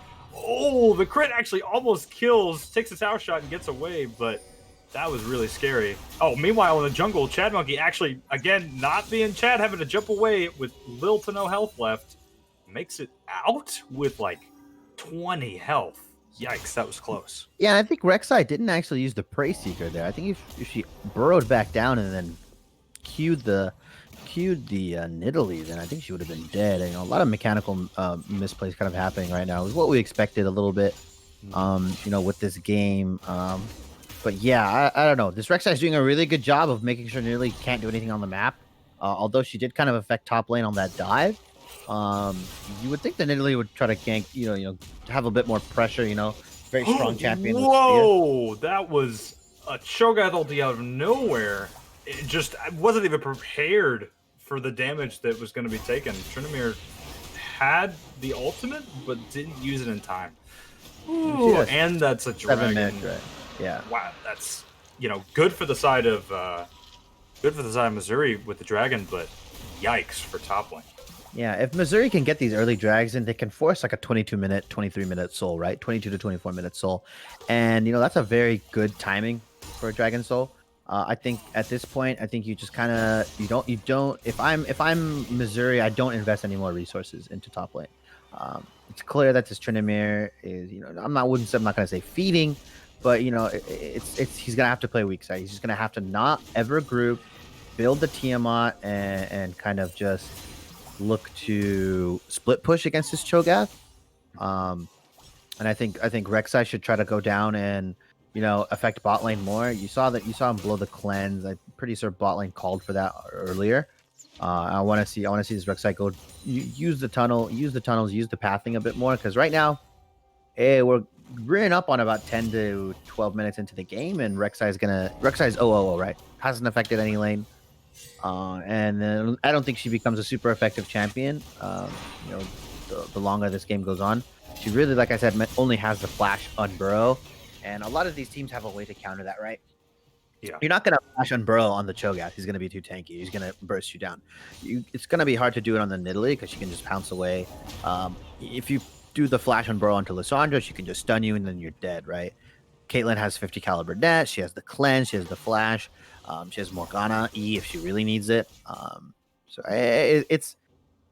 It's interesting as we see the mobility boots buy on Morgana, and in this case, I want to see Caitlyn just like shove them into turret, back up, and have more Grom, right? I want to see, I hate the mobility boots buy, and you just kind of go to lane, so you just run the lane faster. I don't see the point in it. Actually, Rek'Sai getting a catch here. Oh, Chadwick tries to flash, but it's not going to get enough away from the Rek'Sai ulti. That's a kill. And actually, they might try and translate this into a second one. Doesn't get the knockup. Takes the flash. No, not going to be anything else down there. Bot lane looking also a little dicey here. But, yeah, what do you think about that engage there? I mean, obviously, that's not a good thing for Chad Monkey. I think they hear me inside their headset. I'm going to be honest. I think I'm missing. As I clearly just mentioned, that Rek'Sai needs to start getting these flash engages off. Needs to do something. As we see another gank. Yeah, and it just doesn't stop. Rek'Sai is truly activating on this now. I know you were just talking about how they were 0-0, but dang, look at that. 2-0 out of nowhere.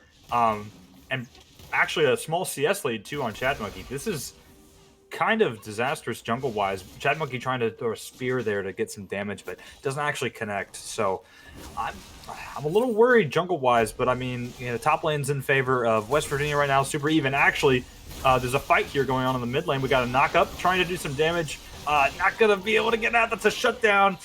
Just as I was trying to buff up. Missouri here, West Virginia takes it with a shutdown. Cho'Gath with the roam. Classic. And I think it's a classic overstay in mid lane. Zoe had no mana. Rek'Sai should have seen that from the beginning. Zoe should have called it, hey, I have no mana, I can't do anything. They overstay and they give the shutdown to the last person you want to give it to, right? This Trinity is probably pissed. He stopped dying and now he gets the shutdown onto Rek'Sai. It is going to be kind of difficult for Nidalee if she gets further behind. If this Rek'Sai just keeps invading, I want to see this aggression on. I want to see Zoe kind of shove the Lissandra in and then roam with this Rek'Sai a bit, as we see the Rift Herald getting contested right now. Yeah, it looks like a bit of a skirmish here. Oh, actually, Lissandra trying to counter over on the side there. Doesn't actually catch out Rek'Sai, but they do get the Rift Herald. So, good objective capture there for the side of West Virginia. Curious to see. They actually are looking, maybe going to get a little bit more than this. Chad Monkey taking a little bit of health. Rek'Sai tries to go in with the tunnel. Gets close, but Rek'Sai actually dies here, getting a little too greedy. Chad Monkey's actually still alive, barely skirting on the edge, while Trinity got too low, has to use the Undying Rage with a fight going on the top side. I think Trinity's just dead, and Chad Monkey makes it out alive. I think this is actually going to keep on going. Zoe trying to do some damage here with the Braum. No, I think they are going to maybe pull it back a little bit. Oh, the Q damage. That's half health chunked, and that's a sleep. Not going to land just yet. A lot of stuff happening here, going back and forth, but wow, Chad Monkey somehow made it out alive there. Yeah, and I think that's just kind of, I think Rek'Sai thinking that they need to do something. She needs to do something, right? She sees that top lane just got the shutdown. She sees that, they just died. And I think she's trying to force the play, right? She felt like, they got she saw that Nidalee was low after the Rift Herald. And I think she tried to force the engage, but really she didn't have the backup, right? Trinity isn't somebody that can really follow up really well, right? He's got to use his E in. He gets kited really well. The Lissandra can slow, all that kind of stuff. And then it's on the burden of Zoe to land these bubbles into Paddle Stars, as we see kind of overextending into damage. Yeah, it looks like a fight going out here. It's going to be 3 on the side of Missouri, trying to take down 2 more, trying to get some more kills. Chad Monkey a little bit too low, gets shut down. That is a third kill going over, but a trade actually, Cam getting a kill onto the Ashe on the bot side. A little bit too low. I don't know if they're going to make this one out. It's a little too late. That's going to be a knock up into a death. Another one going over. Now 4 kills for RJKJS on the side. And I think they just go for this. I think they just go for this dragon here. Perfect. Yeah, really good call. Yeah, they're just actually a little trade. bit of trading there too. Not gonna be a kill just yet. I think they're kind of wavering on the side of it. Oh, Morgana actually gets hit by the oh, that's not Morgana. Excuse me, Lissandra gets hit by. Just help with the dragon. Just help with the dragon. Yeah, they have to go in for this dragon. What is happening here? There's like trading back and forth. This is a little bit of a fiesta. That's a death for Chad Monkey. I don't know what's happening here. Actually, okay, Rek'Sai does get the dragon, but that's just a. I don't know. I think that was more poor execution in combination with a little bit too much fiesta going on. And Chad Monkey going for the soup kitchen cosplay, you know, trying to feed as much as she can here. And I think it's really working. You know, trying to get this Rek'Sai real big and strong. 5-2 now. All 5 of the kills for Missouri side is on Chad Monkey. I expect this guy to go full damage, you know, build maybe the Black Fever. Shoot, just go into the Triforce. You know, you know, even though you don't use the mana, you could use the empowered attack. You could use the passive on the Phage. You know, it all really works for Rek'Sai. I want to see what Rek'Sai is going to do with all this gold that's been put onto her.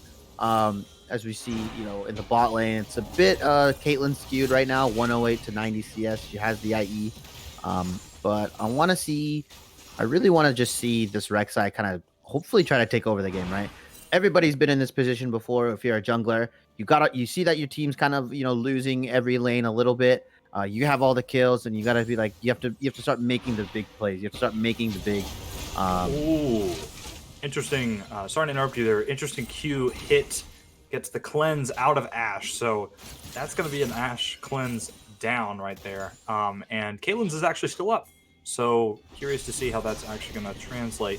But top lane is some of the Rift Herald. They get a lot of damage onto Tryndamere. Undying Rage does proc, and they get the kill on the Chad Monkey. Wait, that might be a turnaround in the 2v2 up there. Meanwhile, bot side, you also have a lot of things going on. You've got a Cho'Gath taking a lot of damage. The Drowsy. Oh, actually, I don't know if they're going to be able to translate that. Gets the silence. Okay. There's a lot happening on this map right there. Right now, all over the place. Top lane, okay, I think they're maybe backing off. Actually, nope. Doesn't translate into a kill just yet. Zoe looking for a Q. Doesn't actually hit. Wow, okay, well, you know, it's only 16 minutes, but holy moly, these teams are back and forth. And just as I'm talking about it, literally not even a chance. Rek'Sai annihilates the mid laner for West Virginia. Oh my goodness. And a really cool buy on Rek'Sai's side here. That's the Umbral Glaive. 2400 lethality. Really can hit all the wards and just, you know, lethality is really good when the enemy's not building armor, right? Because it penetrates only the existing armor. As we see, this Rek'Sai just going in and just, you know, being the Chad. Oh my goodness, dude. The double kill. That's just what's happening. This Rek'Sai is the team. I mean, they have 9 kills, but 8 of those kills are Rek'Sai. Like, this is 100% dominance by RJKJS. I mean, I'd have no doubt that they're going to be able to translate this into more and more kills. And honestly, it's exciting seeing this kind of comeback because it was actually 5-2 in kills earlier, I believe, in advantage for the side of West Virginia. But now that Rek'Sai is getting these kills that we had no idea was going to be a big impact, I mean, this is interesting. Yeah, and West Virginia, don't think I didn't forget about that horrible Rift Herald you sent up top that didn't actually do anything. I'm very disappointed. Being a jungler myself, you just don't go for the fancy Rift Herald play. Should have just put it in the front, and then it would have got the tower, would have been able to dive the Tryndamere. I get what you're trying to do there, but it's just you got to watch the minion wave if you're going to do something like that. Right, as we see some aggression in the top. Yep, yeah, they do get the first tower down bot side. Top was a little bit of a skirmish, but there wasn't actually too much going on. Kind of just trading back and forth, I think. Channeling a back here, but they see it. Okay, they get the root. But not going to translate into anything. Zoe putting that pressure on mid lane. Yeah, this is just a really back and forth game. I mean, I definitely see that the advantage right now is for the side of Missouri because of the Rek'Sai advantage and because, you know, they do have 2 dragons. They're looking to maybe start putting points towards that Dragon Soul. And we'll see how it goes further in. But super interesting to point out, too. I mean, when it comes to gold, it's massively, obviously, in the hands of Rek'Sai. But Cho'Gath isn't too far behind the Rek'Sai. Cho'Gath is 4-0 right now. Only like a 1 to 2k gold difference right now. But interesting to see how they're going to try and combat this Rek'Sai later in the game. Oh, but speaking of that, actually, meanwhile, here we go. We got a stun going in. El Monkey a little bit too close. Tries to flash away, but it's engaged. It's a 3v3 fight down bot side. Chad Monkey has to flash away to the other side. El Monkey's caught in a really bad spot. Uses the Zonias to buy some time, but I don't think it's going to be enough. El Monkey going down. That's a kill for Ash. Devader on the side of Missouri. Might be another kill here in the mid lane. Zoe getting really aggressive. Oh, but the flash. Lissandra trying to get the Q. And I think that's actually a kill in the mid lane too. And there's also kills down the bot side. Back and forth. Lissandra gets the kill. Shut down for Cho'Gath. Holy moly, what is happening in this game? Fiesta, that's what's happening.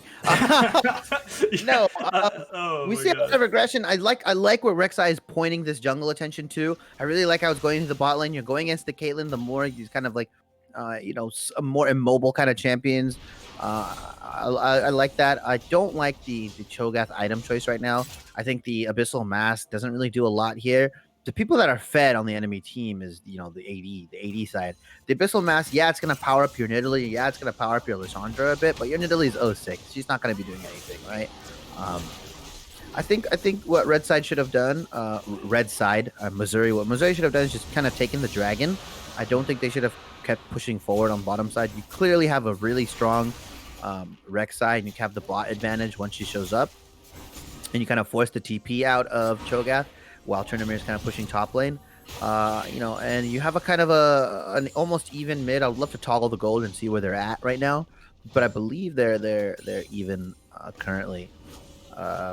So this kind of delays the soul point. I mentioned it was going to be a 22 to 26 minute soul point, but now it looks like even if Berserker gets the next dragon, it'll be like a 30-minute soul, right? Which is that's a preemptive flash coming out for Tourney. And there's also a mid lane skirmish going on too. I think they're just going to push this tower. Yep, that's the turret destroyed, and they're actually going in for a little bit of engage. That's an immediate death. I mean, El Monkey just getting assassinated this game. 0-3, unfortunately. Great pick on the side of Missouri. Yeah, and it looks like we might see a Black Cleaver buy onto Rek'Sai, which I don't really like that much. Just go with the full lethality. I mean, go Ghostblade into this, I would think. You don't really need the Black Cleaver. You're not going to be shredding anyone's armor that well. You shouldn't be really attacking the Cho'Gath. If you're 9-3 on Rek'Sai, you should be jumping onto that Caitlyn, onto that Nidalee, maybe, or even Lissandra, just trying to burst them down as quickly as you can with the triple Q into the true damage by E. As you see, maybe a fight breaking out. Oh my god, that's a lot of damage. Bunch of damage going out, and Caitlyn, Cam just truly showing how powerful, how scary that blue side Caitlyn can be when you let it go in the picks, getting that kill. Super unfortunate for the side of Missouri. I mean, not the biggest death. It is Braum. If you do want to have somebody die, it's probably the support. But not a good thing. This game is going, again, back and forth. It's a fiesta right now. I mean, like you said, they actually did delay that soul point strategy by getting the cloud right there. It is Cloud Soul. I'm curious, what do you think this Cloud Soul is going to do, depending on what side gets it? Like, do you think it could translate into something? What are your thoughts? So I don't think Cloud Soul works on Nidalee, right? Because her R is a transformation. I could be wrong on that, but everyone in the chat wants to correct me. For a lot of these players, I think Cloud Soul really only benefits maybe, I guess, the Cho'Gath if he can eat somebody and then kind of try to follow up on somebody else. It's really good on Morgana, right? Because I think she already gets the initial speed boost on her R if she ultimates, and then she's gonna get more with the Cloud Soul. Doesn't really help the Kate that much because she stands still for her ultimate. Depending on who Lissandra ults, it can help her kind of be a little bit more slippery. I think the Cloud Soul is better on the Missouri side. I really wish they kind of would have pushed for it. As we see a gank in the top lane. Yeah, Rek'Sai getting a knock up here on Cho'Gath. Cho'Gath taking a little bit of damage, but this is tanky boy. Actually, takes a lot more damage than I thought. Stunned, and the Rek'Sai ultimate gets the shutdown. That's massive for the side of Missouri. And you've got a lot of more skirmish happening right here. Monkey gets killed in the meanwhile. Also, Cho'Gath getting more... not good.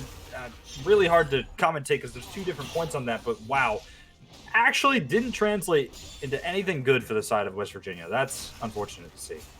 Yeah, and this Rek'Sai is just pushing the limits, right, of what this champion can really do with the lead. And I really like seeing it, going for this Cho'Gath, trying to get the shutdown, freeing up your Tryndamere a bit, right? This Tryndamere is still pushing bot lane. We're looking at it right now.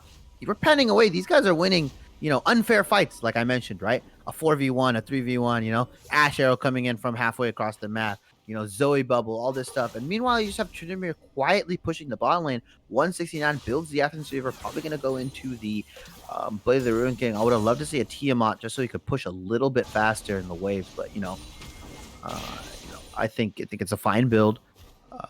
We're gonna see the Black Cleaver on Rek'Sai's side. I didn't really want to see this. There's not a lot of armor to shred unless you're going for the Cho'Gath. I guess if they're gonna gank the Cho'Gath more, then it makes sense, as the Cho'Gath overextends here. Absolute overextension. That's an Ash Arrow. I mean, stun into damage. It's too much. Cho'Gath getting killed again. That's really bad for the side of West Virginia. Cho'Gath being Fuzzario, I believe, or Fuzzarino. I cannot see the name too well, but absolutely not good that they die. Cho'Gath is the vital piece for that team right now, and it's really hard for me to say that dying could mean anything but absolute negative effects here for the side of West Virginia. They're looking for a skirmish too.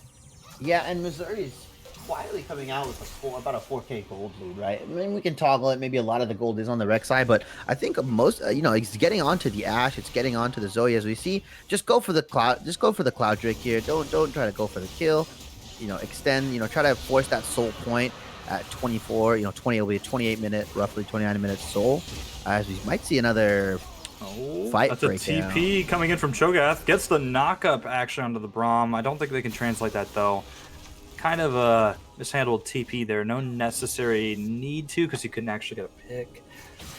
Quite unfortunate for the side of West Virginia. They couldn't stop the dragon.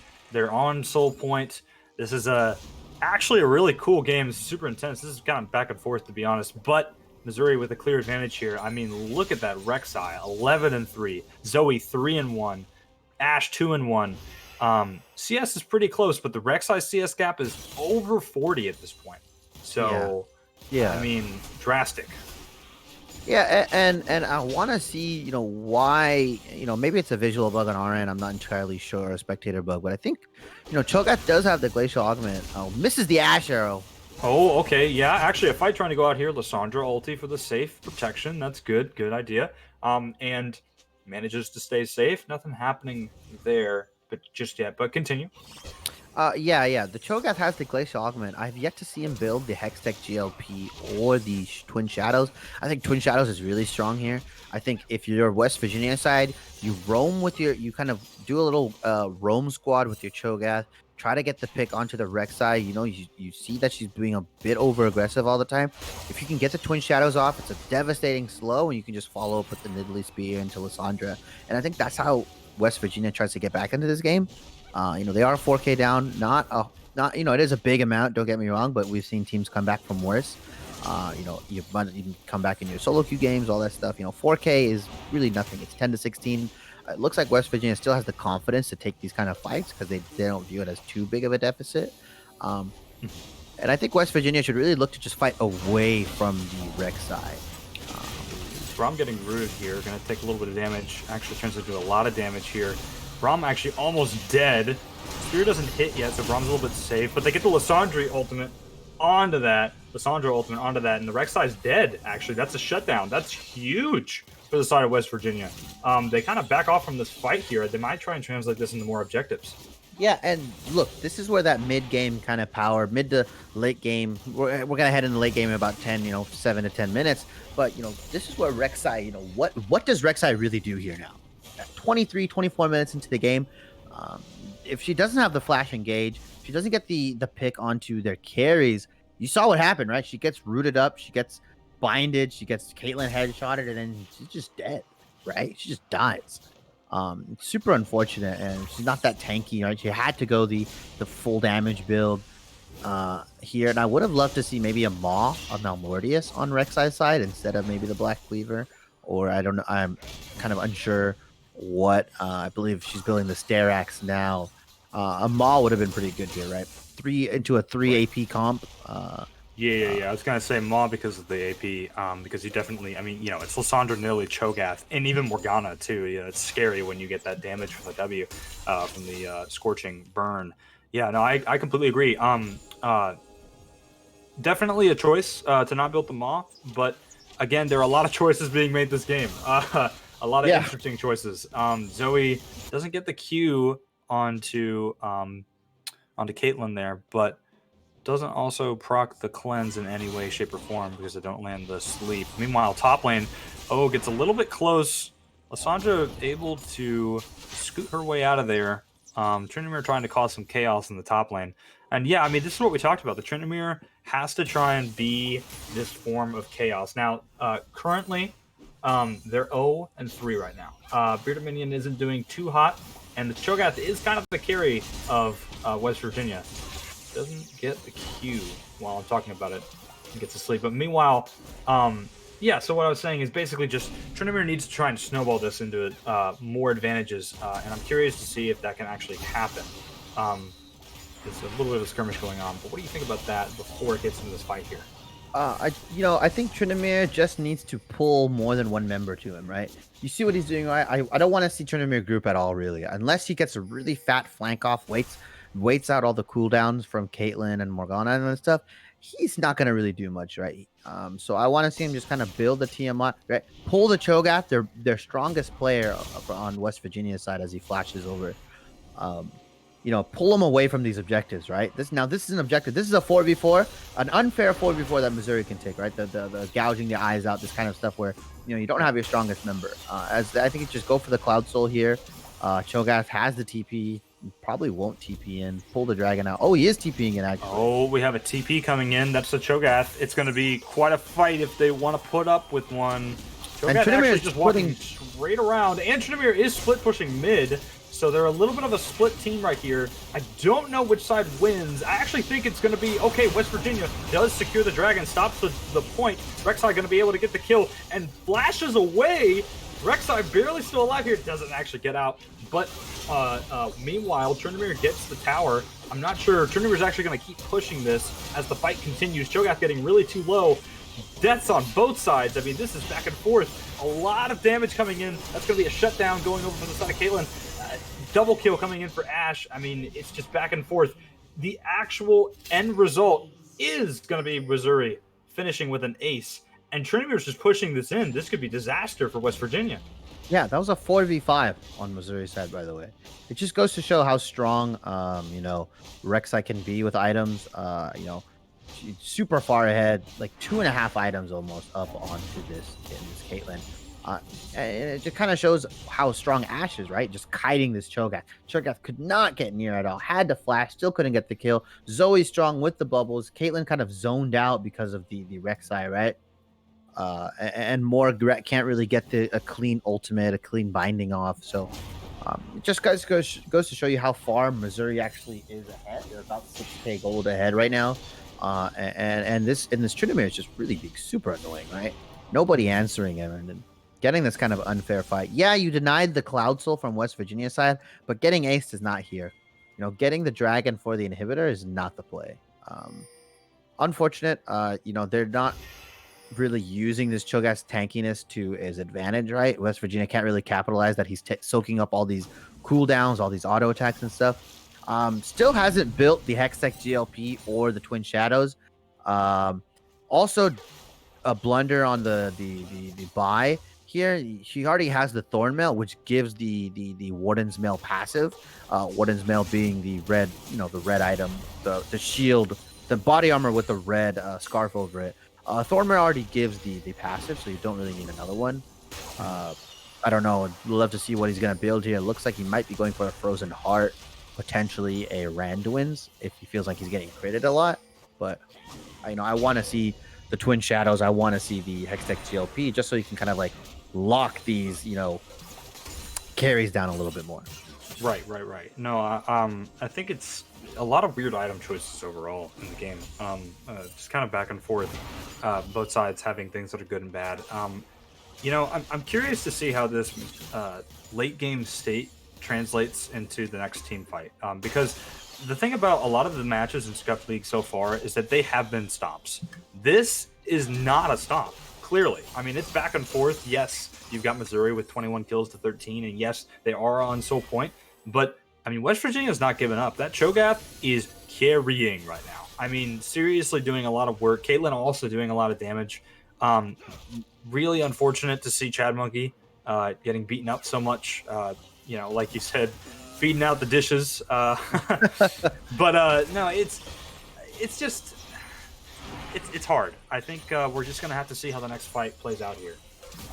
Yeah, and we want to see this Caitlyn be super brilliant, right? Because now she's at 3 items. She has the Storm Razor, she has the Infinity, she has a rapid fire cannon. This is going to do a lot of damage, right? These headshots are no joke. I don't care if you're a 12 and 5 Rek'Sai or a 20 and 5 Rek'Sai. You're not going to out tank that, right?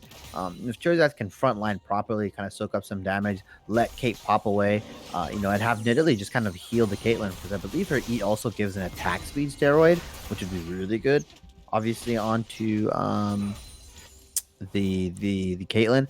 I would have loved to see not the Zhonya's Hourglass buy here from Nidalee. I would have loved to see Nathene's buy.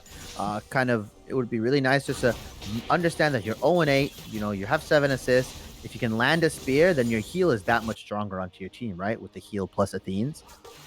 So I would have loved to see the Athene's Unholy Grail on the Nidalee here, but it looks like we're not going to get it. It looks like she's still going to go for the Zhonya's. As Tourney is just being super annoying, right? He has the IE, the Essence Reaver, the Boric, and I don't think he can 1v1 yet on the Cho'Gath. Oh, that's a stun for Caitlyn. That's a lot of damage in the backline, but there's also an engage going on right here. Rek'Sai trying to do a lot of damage. Monkey really low, and that's going to be the kill. Oh, Cho'Gath actually managed to get the channel off to TP to stop the fight, but Trinimir is now just down here, able to split push. I mean, Cho'Gath has to walk back. I mean, you literally have a huge advantage for the side of Missouri. I mean, Missouri's going to try and get the Baron while Trinimir's aggravatingly pushing this bot lane tower. That's a lot happening right now. It looks like they're just going to keep going for it. Super tense. We're going to see if West Virginia can try and contest this Baron. I think Chad Monkey's getting on the other side of it, though. They do have both their junglers there. That's an engage coming in from Lysandra, and it's not going to be enough. It's red side securing the Baron. Lysandra has to get the hell out of there. The ultimate coming in. Zonya's it to stop the damage, but the death is secured. A lot of things happening there. Super unfortunate for West Virginia because they had to split, and Cho'Gath with that unfortunate TP. That's Soul and Baron for the side of Missouri. Yeah, you know, textbook kind of macro play here in the terms of, like, you know, what needs to be done, right? No other objectives on the map. Well, let's just start Baron, right? Forget it, we're ahead. And I like the Baron call, as we do see the Frozen Heart buy from Cho'Gath. Don't really know, you know, who's that really for. It's not like the Rek'Sai is, you know, really attack speed heavy, right? She kind of just bursts you down with the triple Q into true damage E. And maybe it's for the Ashe, maybe it's for the Tryndamere, but you're not really engaging with the Tryndamere. You're not really interacting with them that much, so it's not a worthy buy. I still would have loved to see the GLP, the Twin Shadows, anything like that. Kind of disappointed that he's not trying to use it. I understand that he's 6 and 3 and maybe he needs to just tank up for his Caitlyn, but at the same time, you need to be that AP damage on your team side, right? This Nidalee is not doing much. Yeah, no, I agree. I think Nidalee falling behind here, being in deficit, is a problem, and Cho'Gath having ability damage is necessary. But Rek'Sai, massive damage. I mean, Nidalee just can't do anything here. Chad Monkey, manages to get out with the flash, but that's a flash wasted. It's exactly what Rek'Sai wanted, other than a kill for sure. Putting a lot of wards into the side of the bush. Just a lot of skirmishing back and forth on random sides here. Yeah, and we see the top lane kind of getting sieged on, and I want to see them just kind of leave Trynd alone, right? Don't play with him, play away from him. That's kind of where he excels. Make him drag 1, 2, 3 members as it is right now. And you kind of just push the mid lane and bot lane, right? Siege with the Zoe. Zoe really needs to stick with her team and start sieging, throwing down bubbles, throwing down paddle stars, and making them, you know, make West Virginia pay for trying to, you know, defend this turret. Pay with their health bar, pay with their cooldowns, pay with something. And West Virginia pay they will, because a lot of damage being taken will lead into the death of Cam. That's the ADC down, and they get the turret. They're actually going to try and start a fight here. There's a knockup going in, a lot of damage, and the Rek'Sai ult just straight into the backline. That's too much damage.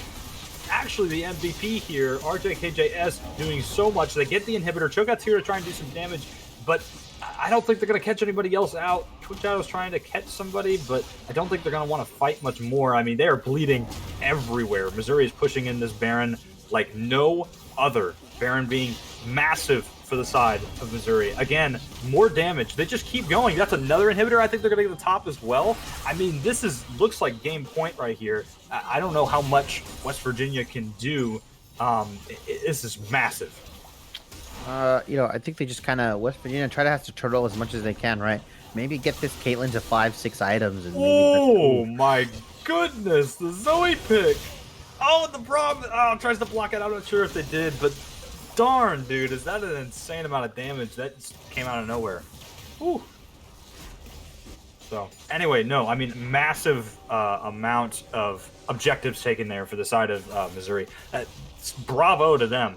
Props to them to be able to convert that Baron, and just so unfortunate for the side of West Virginia. They're so split between all these fights happening in top to bot, and the inhibitors all being taken makes that so much worse for them leading into the late part of this late game. I'm surprised they're still in it, to be honest, at the 40-minute mark. Yeah, I honestly just think that for Missouri to close it out, just kind of need to siege on, have Tryndamere, can't really split anymore.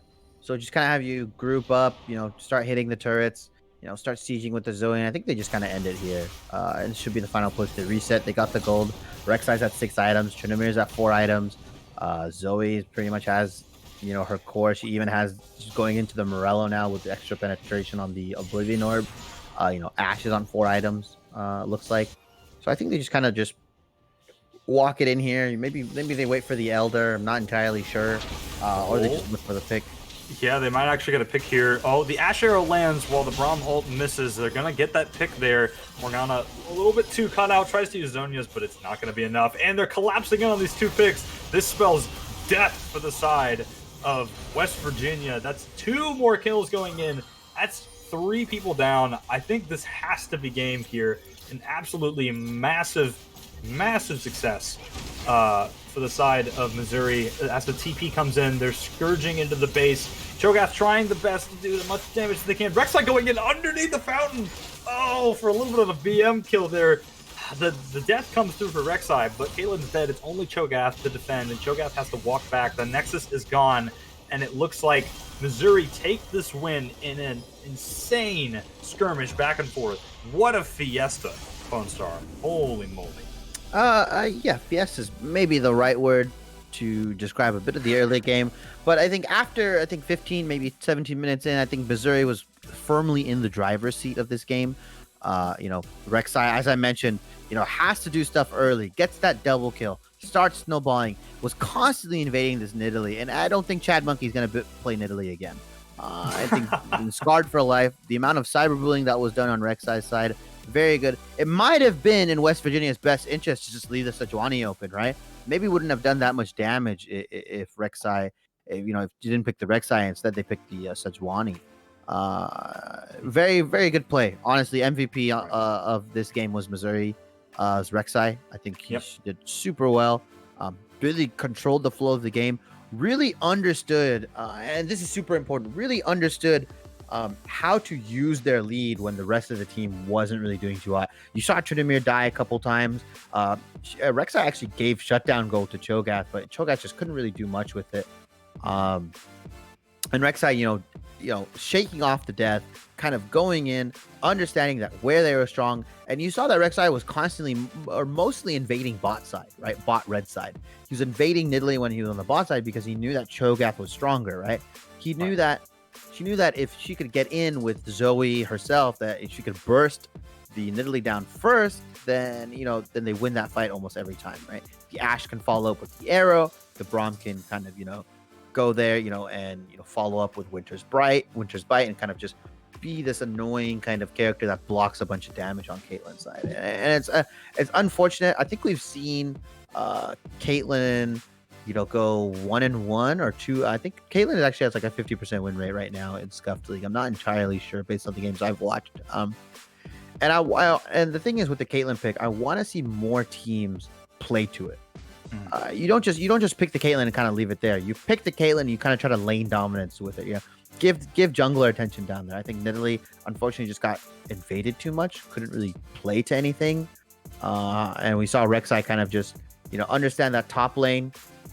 It's a Cho'Gath. He's not, even if he's fed, he's not going to really do much. Didn't go for the Hextech GLP, didn't go for the Twin Shadows, didn't go for this sort of the Roa build. Went for the Abyssal Mask into Thornmail, into Righteous Glory and Frozen Heart. So it's not going to do a lot of damage. He's going to kind of be a meatball. And we saw how ineffective that was, right? So overall, just really well played by Missouri. Good job. I think both teams have stuff to take away from this. I think West Virginia as a whole needs to understand how to play around, helping their jungler or maybe playing around top lane. I think Missouri needs to work on closing their games because, if they do this kind of stuff, you mentioned they will be playing, I believe they would be playing Maryland.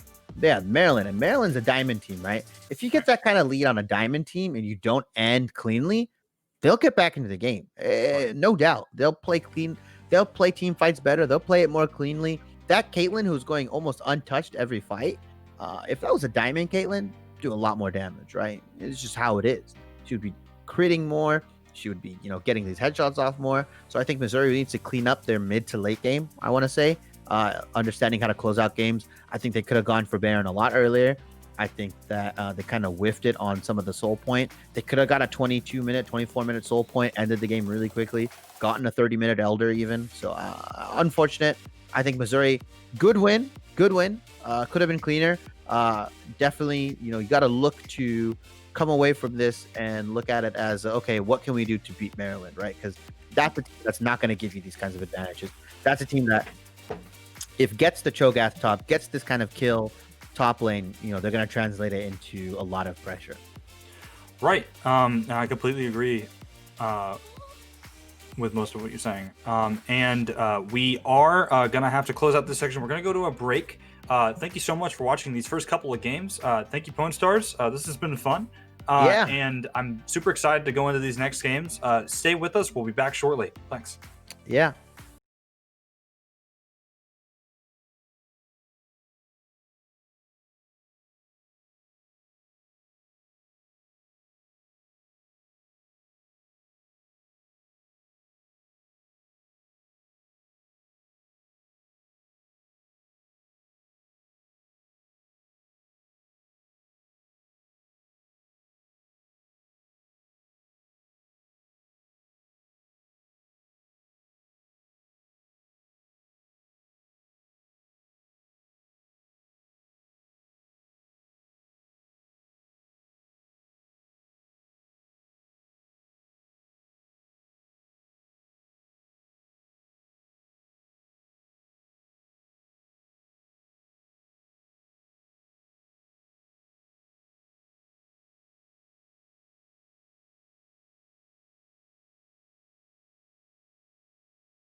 All right.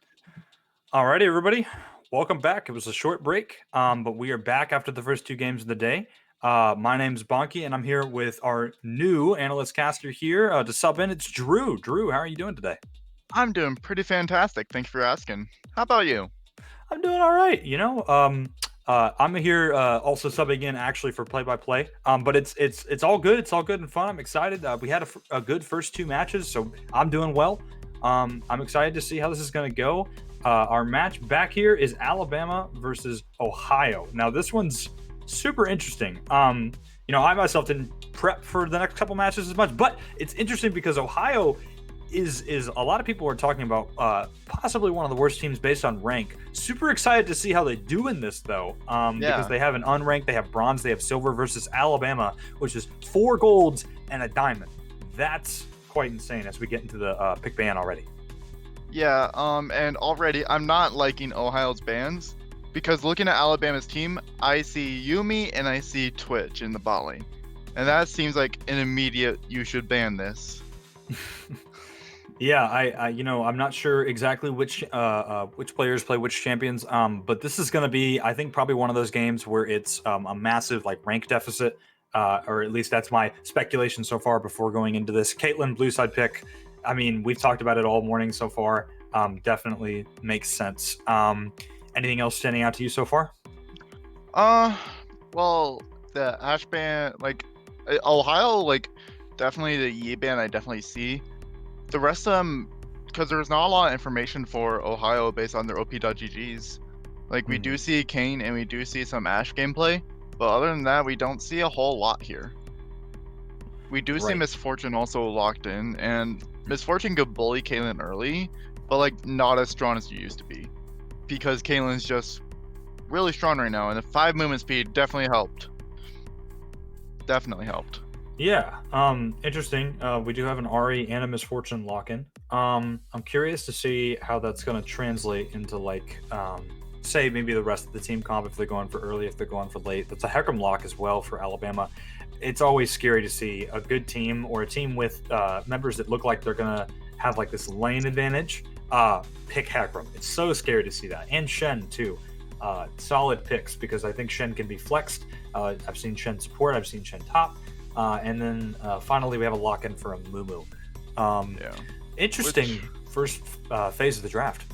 A Mumu can definitely lock down the Hecarim from going too fast, because most of his damage comes from going fast with Hecarim, which is just part gimmick, part this is actually what you're supposed to do with Hecarim. And a Mumu can easily just lock him down, and that's why a Mumu is also really strong into Yi, because just being able to lock them down because they're really just mobile. And locking Hecarim down is going to be important for this movement to do. Yeah, I think as we see more bans come in here, I totally agree. We're going to have to see how they translate the rest of these team comps, like I've said a couple times now. But Alabama has not picked what seems to be their mid laner and their either support or top if they're flexing the Shen. And then Ohio getting it could also be Hecarim top, and they haven't. Oh, that's true. That's true, actually. Yeah, that's a fair point. I'm not the analyst here, so I definitely I'm a bow down to you for the flex knowledge. But yeah, no, definitely, you're right. It could be flexed into the top lane. It'd be interesting to see a top lane because we've seen it a lot in jungle. But Braum, do you see Braum locked in, and that's a really strong pick with Misfortune. I'm surprised they banned Lucian with that, because Lucian Braum's stronger, but I can definitely see why you'd want to go Braum and Misfortune, because her Q also counts as auto attack. We do the send that's Cassidy mid, Hecarim jungle, Shen top lane, and Thresh with the support down bot. Interesting. Cassidy picked mid here is actually super, super amazing, because actually I think it's a great pick into Ari. I mean, you have he's an anti-mage. Yeah, he's an anti-mage, and it's almost, I think it might be one of the best counters. Rumble locked in for the final pick on Ohio. Really cool draft here. Champions we don't necessarily, I mean, we don't see Cassidy a lot. Rumble is there here and there, so to speak. But again, they looked like they could flex, but they didn't with Alabama. So super curious. What do you think about the team comps overall so far? So all I'm saying right now is in chat, I want to see the countdown for Cassidy to level 16. Please and thank you.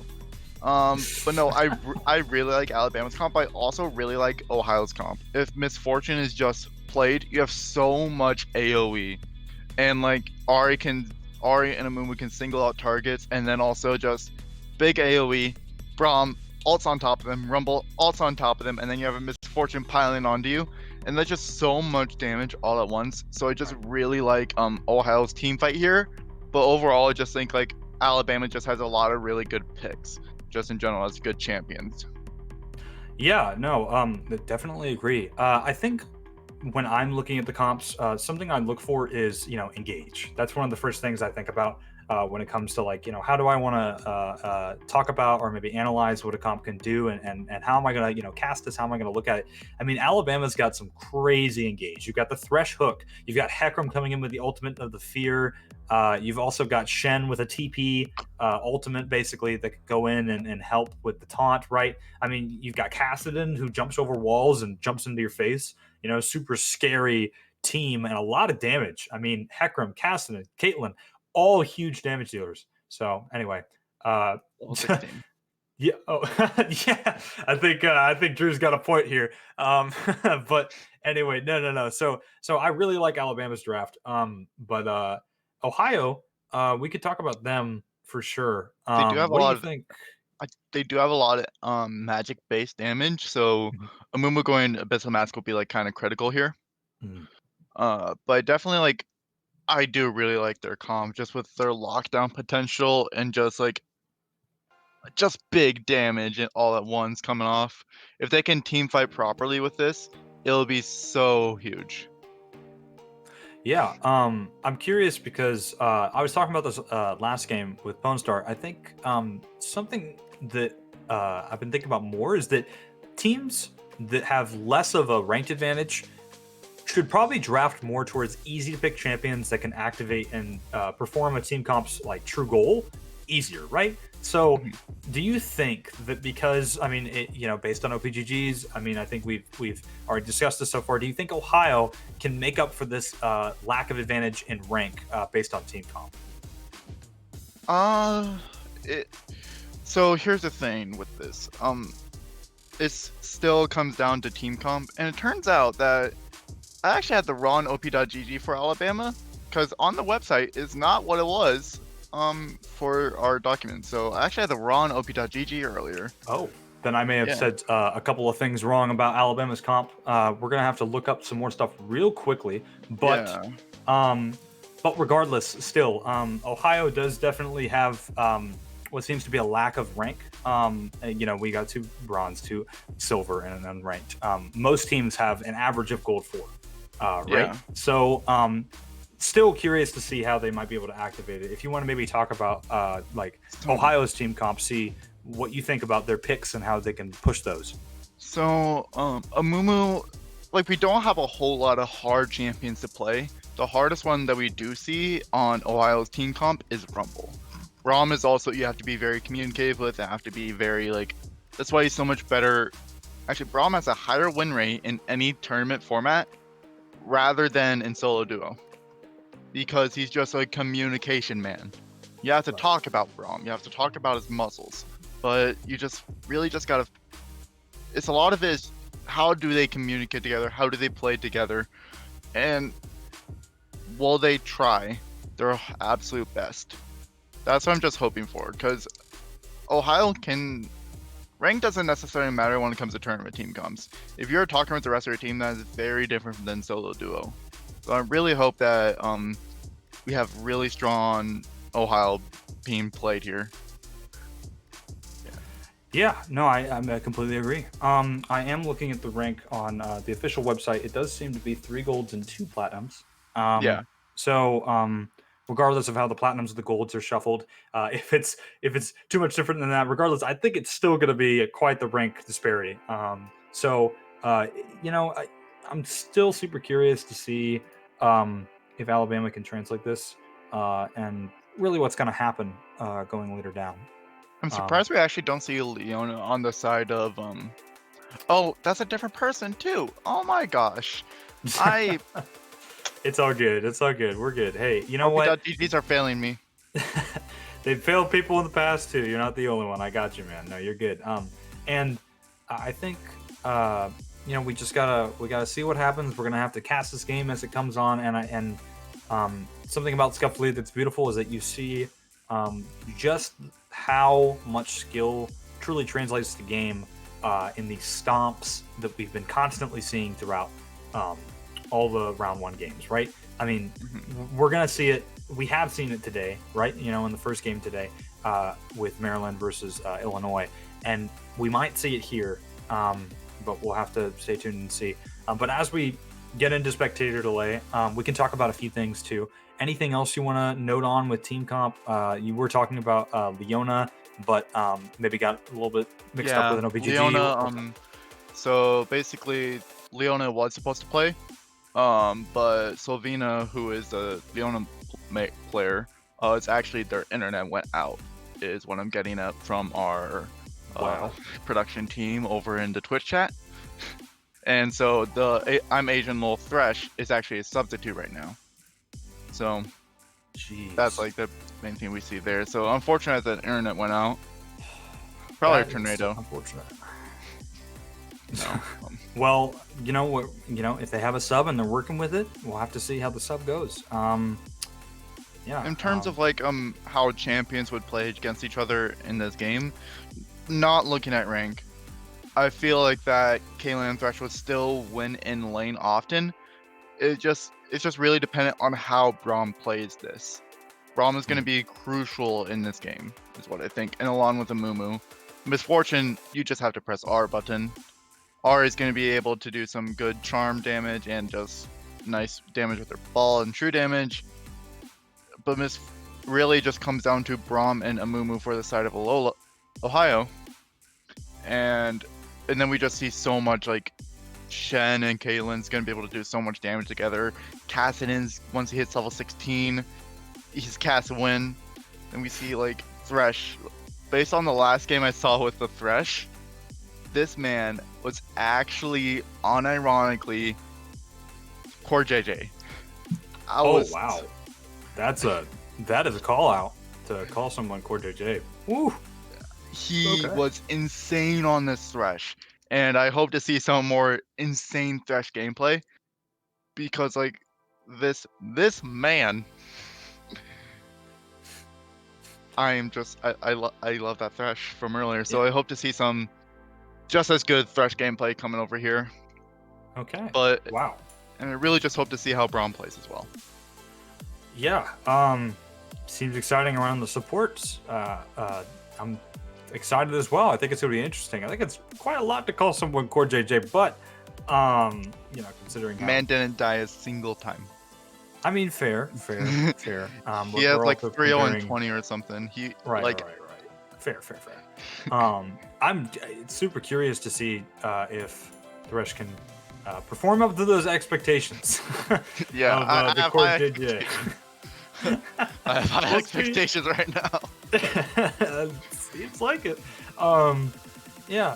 We're about to be done with spectator delay. We're about to get into the game. Also, welcome everybody who is just now joining us. We're about to get into this next game of the day, Ohio versus Alabama. And again, exciting. I've been here the whole time. I'll be here for the next couple of games. So if you don't like my voice, I'm sorry about that. I'm still here. And I'm loving it. So it's just going to be interesting to see how Ohio responds to Alabama's strengths and these strong, like Caitlyn, Heckram picks. Amumu is interesting to see. I think Amumu could be like vital in ways of, you could get a really good pick and then translate that into an easy to execute team fight. You've got, a clear as day ultimate objective, the Curse of the Sad Mummy. You're just stunning everybody in the circle around you. You're obviously trying to get some fight happening, right? So as we get into the game, super curious if you have any other final thoughts before we see their skirmishes happen. There's nothing in particular that I see different. Just Braum is picking Exhaust, which good. Because I don't like it when Brahms try and go hard engage with Ignite and like try and actually kill their laner. You can do it like if it's 100% like you can win and you already got them down low enough. But Braum is not an engaged champion. He is very much a disengaged champion, except when he presses R in the middle of a team fight. It disengages them from hitting you. That's an interesting description. I like it. I like it a lot. Okay, so standard typical. Excuse my English. Standard typical start here when it comes to defending on both sides. Just kind of playing it safe. No invades. No tried anything. And you know, I think the question in this game is going to be how do we see each side develop their lanes? How do we see each lane then develop into the late game? You know, does Alabama just win all the lanes because they have dominance in like maybe because they have like rank advantage, or is it the other way around? Do we find good team comps? Do we find do we find good team fights? Do we find good engages? We'll have to see. Yeah, no, this game is actually. I'm very interested to see how this game goes. Is Ohio not the worst team in the league based on rank? That's the question. That's the question. That is the question of today. And no, I'm just really looking forward to how this game performs. Do you see just Shen should like typically lose lane into a rumble or really like any sort of champion, because Shen just loses lane a lot like Nasus, because you're just meant to teleport. Well, yeah, no, I mean, I think Shen can still win lane, but I don't necessarily think that it's going to be easy. Rumble has a really, really, really good in-lane sustain with the fire damage. Oh, actually, speaking Do you see a nice damage, threshold coming off? Misfortune doesn't. Oh, sorry, you're announced. Oh, it's all good. It's all good. He got the first blood, and that's actually great for the side of Alabama. Exactly what we were talking about. I mean, just a lane win right there. And I'm curious to see if that's gonna, if there's anything else. Doesn't look like it, but yeah, your thoughts on that one part right there. Yeah, no, really nice threshold coming off. Misfortune did have to use her flash early, and Braum traded his life. Just gives the gold went to Thresh instead of Caitlyn. Just a little bit upsetting, but not much you can do. Yeah, sometimes you kind of just have to deal with how the cards lay out. Another Amazing nice hook, but another nice lollipop hook coming out from the Thresh. Of course. Actually, Hecarim coming in for a mid lane gank here. That's going to be Ari with a lot of damage. Already chunked, and that's going to be a death. That's great for the side of Alabama. Although a counter gank here may be in top in response to the gank before. No, Amu's not going to go in. A little bit too low health. But all right, we've already got 2 kills activated for the side of Alabama. Yeah. No, I think in that case, Ari was just a bit further ahead than she needed to be.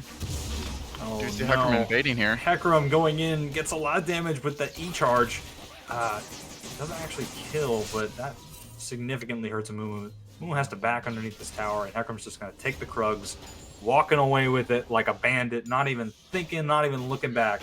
I mean, whew, I'm scared already for the side of Ohio. The first threshold miss of the game. Sad to see it. Big sad. But you know what? It's not Core JJ. Your verdict has come down. No longer shall you compare I'm Asian LOL to Core JJ. Okay, well, you know, fair. All right, the miss at the hook, not allowed. The other Thresh. Do you see Hecarim finding Aura here?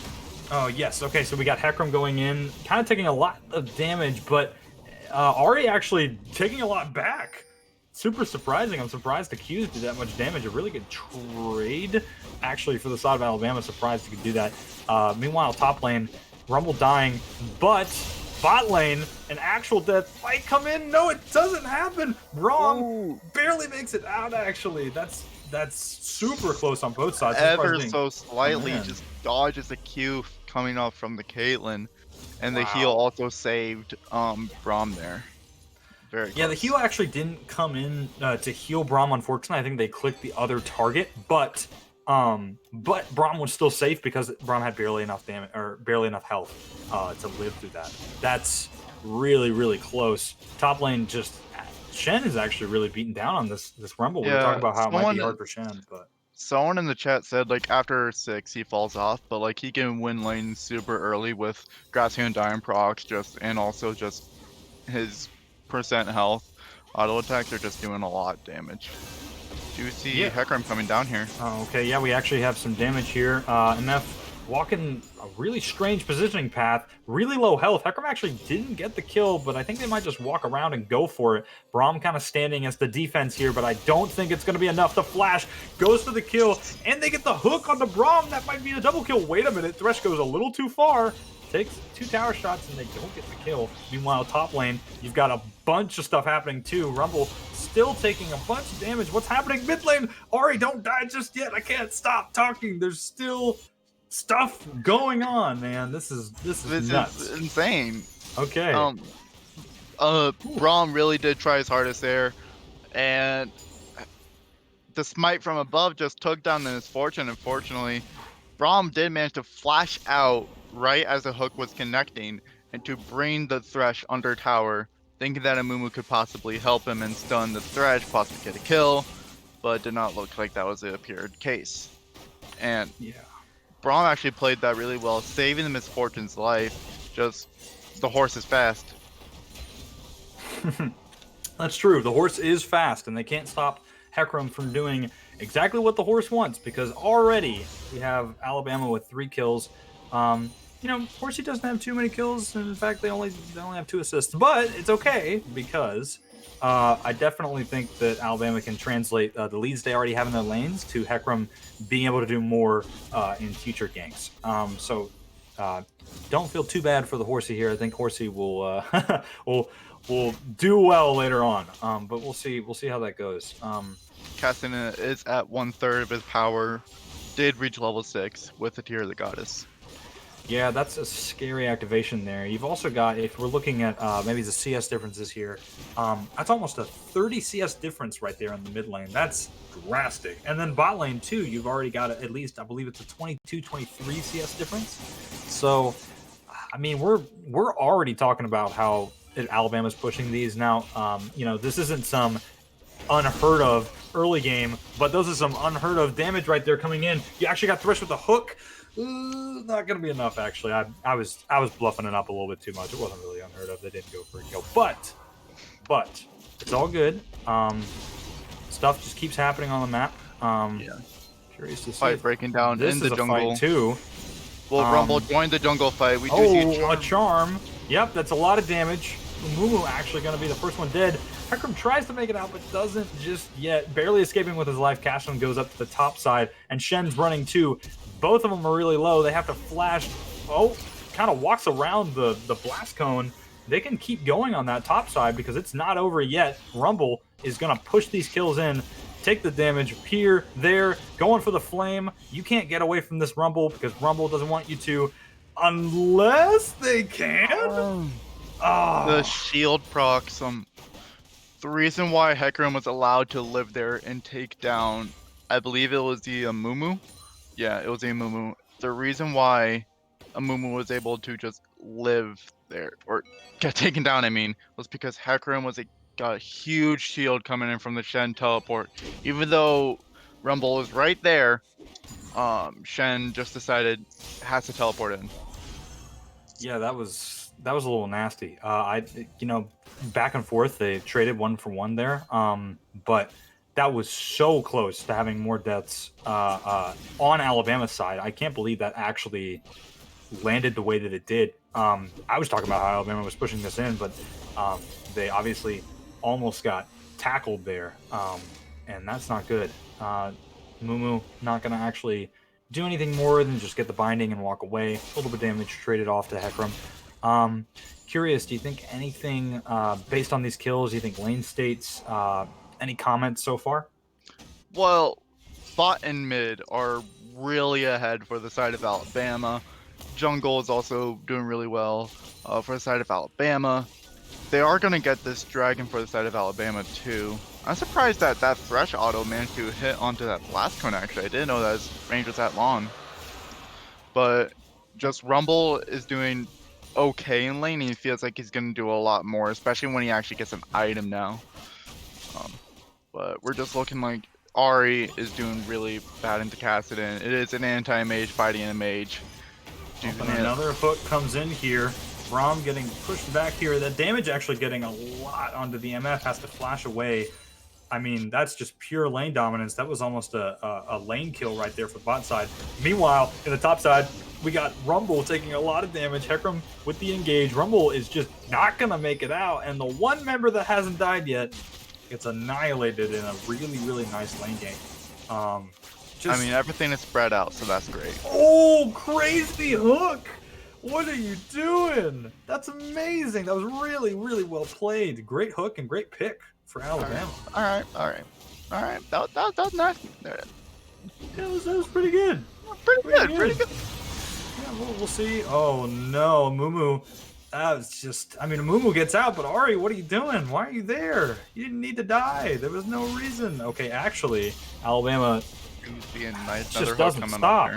That's a first turret going over Alabama, and they might get the kill on a Braum here. Do you see a teleport coming in from the Rumble? Yep, that's true. Rumble coming in with the TP, gets the ultimate, amazing ultimate placement. Really nicely gets the job. shutdown back onto Thresh, but can't Thresh get did any not do picks good. more for Alabama. That was Wow. Rumble. I feel like is gonna do really well in this game. I just feel like Rumble is gonna really help Ohio, possibly even get a chance to come back and win this game.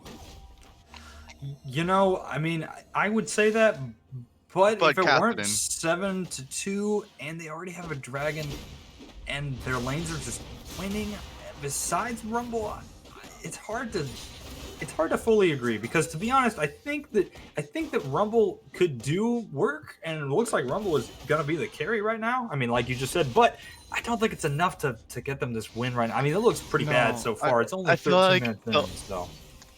It does look pretty bad right now, but Rumble, I just feel like Rumble's gonna do a lot in this game.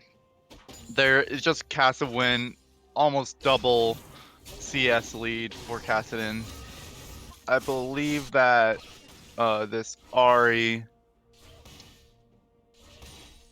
is a bronze 1 player. Captain Man is the bronze 1 player. Oh, okay, we got a little bit of a skirmish going down bot side. Hecarim pathing up to give a better positioning for Alabama. They're just going to do too much damage. Actually shut down, gets a kill. They're going for the second one. Double kill going over for Solomon Khan on the side of Alabama. This Hecarim is nuts.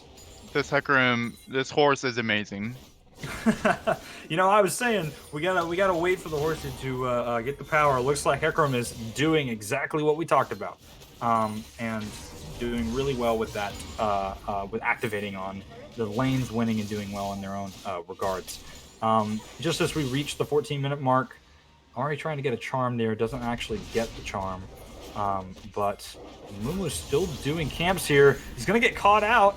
Not sure why you're still there. That's actually completely dominated by Alabama's team in the jungle. Super risky to stay. I think there's going to be a fight here, too. They get the Rift proc onto the turret. Alabama is just activating everything here. I didn't even commentate that they had the Rift Herald earlier, but it's so hard to see that because they're winning everywhere, and we're going back and forth between all these lanes. I mean, it's nuts. Yeah, I often, when I shoutcast for NDSU, I get really messed up, like, wait, they took the Herald? When?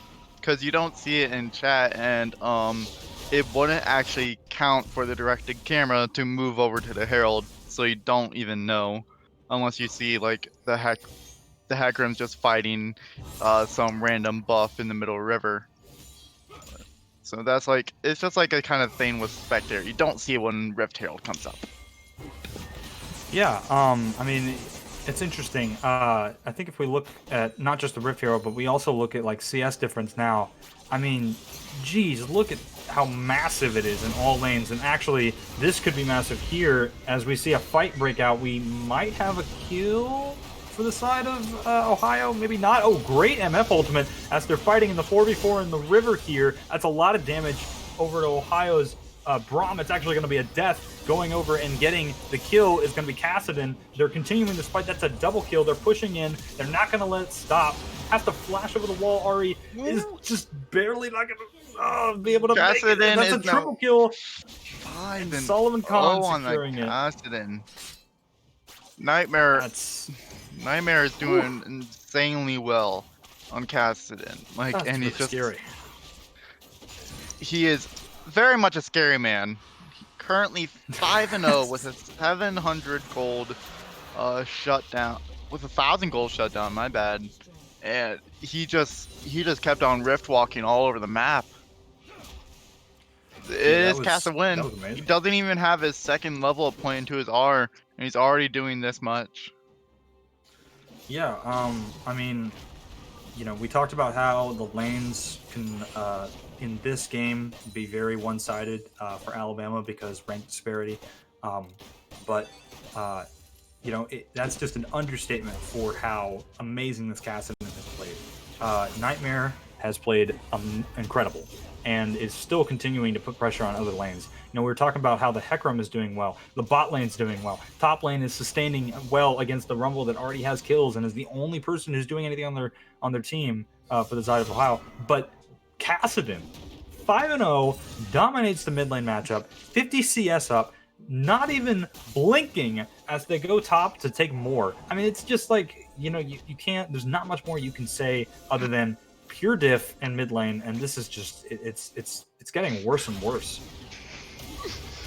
Yanni, one of our shoutcasters, typed in chat, Kassadin versus 5 Cops of Corn trying to play League. And I was like, that's so mean. Oh no. Gosh, Yanni, why do you gotta be like that as the fight breaks out? We've also got a Mumu taking too much damage. Braum, okay, pretty interesting place to ulti, but no good activation on it. I honestly think it saved a Mumu Braum there for a little bit. Exhaust. So close to dying. Hecarim wants to get in there. They're right on the tower. Braum is somehow still alive. The Kassadin doesn't go for it. Manages to survive. The Shen ult's coming in. They want to re-engage. They're going for a third. The Shen gets the kill on the tower. It might be a trade here. Thresh, they get a shutdown action. That's 2 kills back for the side of Ohio. This could backfire a little bit, but not too much as friggin' Fiesta happens in the top. What the hell? That was actually Kassadin just dove into that tower. He was ready to give that gold shutdown to Mumu just to flex. I'm sorry, that was just a huge flex coming off from the Kassadin win. And he just did so much right then and there. Amumu was able to get that shutdown. Did give him a lot of gold, but it's still a 9k gold lead, and they are going to take this Rift Herald, most likely push it down mid or top lane. Yeah, I mean, you know, this is one of those games where we're already seeing just how dominant lane and rank disparity is. Oh, the red team actually stole the Rift Herald. Wait a minute. I don't think they're going to be able to pick it up, but that's huge. It's great that they stopped them from getting that. I mean, maybe not as huge as something like a tower or a dragon, but Amumu got it. Did he actually pick up the Herald? Oh, yeah. I think he might. Oh, he did. That's amazing. I didn't even notice. Oh, but the kills. No, we're just talking about how good that was. Don't die on us. Oh, the double kill for Solomon. God, this just unfortunate. But honestly, I still think that's in a sense worth, because they weren't worth a lot of gold. But Rift Herald is going to give them so much. It'll get them the first tower of the game even. I'm hoping it does. Ohio not looking good so far. This is what we expected. It's 20-4. Alabama already has 2 dragons. They're looking for that dragon soul later in the game if this goes on too much later. But I mean, Kassadin's 8-1. Hecarim is 7-1. I mean, they've already got their first and second item for most of these champions. It's massively favored right now for Alabama. This is a stomp. I mean, you know, I don't blame people for tuning out at this point, because it is a massacre right now. Like, this is sad. People are still rooting Ohio in the chat. Really? That's amazing. Let's go, Ohio. Okay, I respect. Meta Knight, respect. All right. Respect. And no, you know what? Hey, you know what? I'm not gonna be mean. All right. Ohio can do this. I believe. We do see a pause.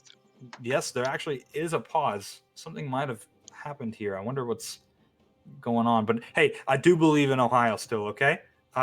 We can talk about this more, but Yeah, I think something may have happened in game. We're gonna wait a little bit while we wait till the pause is done. But actually, now that we can maybe look at the game state for a second, do Yeah, you want this to talk gives us about a any moment to breathe. advantages? Yeah, no. Whew. I So can relax for a second. What's up? Kaylin is looking slightly behind, but she does look like she's gonna get her second item here soon. Cassawin, he's already like so ahead. He's at like basically late game Cassidon already, because he's got his Seraphs, not fully Seraphs yet, but he does got his Row of Ages at 7 stacks. He's got his Dark Seal going to turn to a Morello's. And meanwhile, over on the other side, Ari's 0-4 and got the Luden's Echo and Boots. Yeah. Amumu does look like he's going to be building to his Abyssal Mask. Zoom in on the Caitlyn. Yep, we're giving it giving Caitlyn a good old look here. Bweeze just kind of sitting in that bush. Yeah, anything else about lane states you want to talk about, or? So Adaptive Helm, I really like that build with Shen against a Rumble. It's just because most of his damage comes from his abilities, and like just with his flamethrower and his rocket thingies. So getting Adaptive Helm is actually really big item against Rumble. We do see Hecarim 7-1 as well with a big Triforce. It's just every lane is ahead in terms of items and gold. Misfortune doesn't have an item yet, still building the Essence Reaver. We have a Leandre's top lane but in the other side we have almost we have about 1,000 gold away for Shen having a Bomby Cinder fully upgraded into a Sunfire Cape. And bot side, she has an item extra against this Misfortune. Looks like we are back in game now, though. Yep, and we're finally back. But yeah, no, there's some good points. I mean, yeah, Bomby Cinder activating into an item is definitely going to be something that Shen has to do. But I mean, to be honest, the team is just looking crazy right now. I mean, you've got so much advantage. I mean, it's 20-4. We're talking about how let's go Ohio, but like, goodness, this is going to be a comeback. Like, whew, if it can happen, I will be screaming by the end of this for sure. Yeah, no, rip your voice. Yeah, but it is what it is. That's why I'm here, man. Ari is basically, I think, how Ohio wins this. Ari's gonna be playing side lanes, and we will have Rumble, Misfortune, Braum, and Amumu, all in one lane, and just Amumu goes in, gets the curse of the Sad Mummy. Rumble pops his ult. Do you see a fight breaking out here after Dragon? Yep, it looks like you're actually going to get a lot of damage. Hecarim gets the fear, and that's every kill going over for Alabama. What just happened? I mean, they're already dead. It didn't even happen. Hecarim got a 4-man fear. Oh my goodness. 4-man fear. Oh, and they won't be able to stop the Rift Herald charge, but they still get 4 kills on the side of Alabama. They get the Dragon. They're on Soul Point. It's 24-4. They're looking for Baron here. I mean, it's just a matter of time. This is nasty. This is absolutely nasty. They're gonna get this Baron. It is, in a sense, free for them. Kaylin, when she's back, she's gonna have an item and a half extra than what she has right now. She has so much gold, I bet. Got Misfortune, finally built that Essence Reaver, but it doesn't matter. They're on Soul Point and they have Baron. Dragon's up in the next 4 minutes now. 6 minutes, 5. Absolutely. No, I think we're going to have to... This next point is the big point, right? So when Dragon comes up, they have to contest if they even want to try to come back in this game. Ohio is going to be dying to try and get some stuff going on. And now, to be honest, it's looking really rough, but we'll see what happens, man. We'll see if they can do it. It is looking really rough. Just looking at the items, it's just really sad to look at right now. If I'm reading that right, we have a 15k gold lead for Alabama. That is... You don't see comebacks from that very often at all. No. So, as they push in this Baron-powered minion wave here, Thresh gets a hook, but it actually has to flash away because afraid of getting caught. But Mumu actually gets the binding I don't know if they're looking for more fights here, but bot lane already did. no. Nightmare annihilates the Ahri. They actually do another fight here in the mid lane. SolomonTon is legendary now, dude. You're popping off. They got another kill. What the heck is that hook? You're already done, man. Stop doing so much. This is a disaster for Ohio. Alabama Cassidin's going in for the Amumu. easy. Cassidin going Oh, deep. got trying close to to the sad finish it. mummy. Oh, Hecarim's diving in their gets the face. kill. That's an ace on the side of Alabama. They might actually look to end it here. I feel like mean, they very well can. I feel like they very well can. They got minions pushing in bot side. They're gonna take this bot side tower next, probably, or they're just going for the base. they might just go for the base here. They're going for Hecarim the could tank Nexus this. tower. Ahri misses her Ahri charm trying and to every defend one of here. her abilities. Misfortune really clean ult, but they can't actually get the turret just yet. Cassidin actually has to try and run away. They could get a shutdown here. This is Nope. Oh, not gonna be enough. The double kill Nope. actually reversed it. Ahri tried to go in there. Cassidin said, He's "You only level stop it." 14.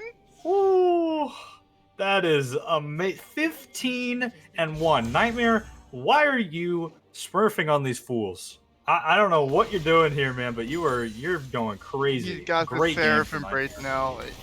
Holy moly. He's the assassin now. yeah. Look at me. I'm the assassin now. That's basically That's what Nightmare's doing right now. That's It's- a 7k gold difference in the mid lane alone. oh my goodness. There's not much more to say. I am mean, sorry, Ohio. yeah, Sweet home Alabama. I'm not an Alabama fan, so I can't say that myself. But Alabama is clearly dominating Alabama this game right wins now. this game, I feel Yeah, like. And we'll have to see how they push the rest of this. I mean, it's I mean- sad to see Ohio go down like this, but the game has rolled out pretty much just like we talked about. Very clearly dominant with lanes, a very clear answer in every way, shape, and form. Cassidin, so much dominance this game. Hecarim, so much dominance. SolomonTon and Nightmare are dominating right now. And oh no. Oh, actually, no, they couldn't stop You just it. sat there, Ari. You just sat there. No, it's so sad to see. Yeah, this is and this is they're just gonna push this in, I'm sure, and try and wrap this one up. Good try. 3-man fear from coming Ohio. off. Just too Big much Rommel, damage. there's- Amumu. You see a lot of misfortune damage, but Cassidin, I'm got a quadra.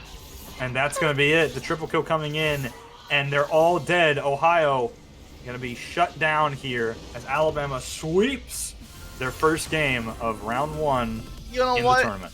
You know what? Rumble won. That's what matters. I don't know about that. Rumble didn't really win. Didn't really win that game for him. He won. All right. Look at that. Look at that. He won. A lot of damage, obviously, coming from the Cassidin. Yeah, I think it's going to be rough. It's going to be It really was rough. just a really rough game. To just talk about this game. Big F's in the chat for Ohio. Ohio, you gave it your all. I sincerely hope that you improve for your next game, and let's just talk about the strengths of Alabama. Can you go back to the main menu, please, Dolphin?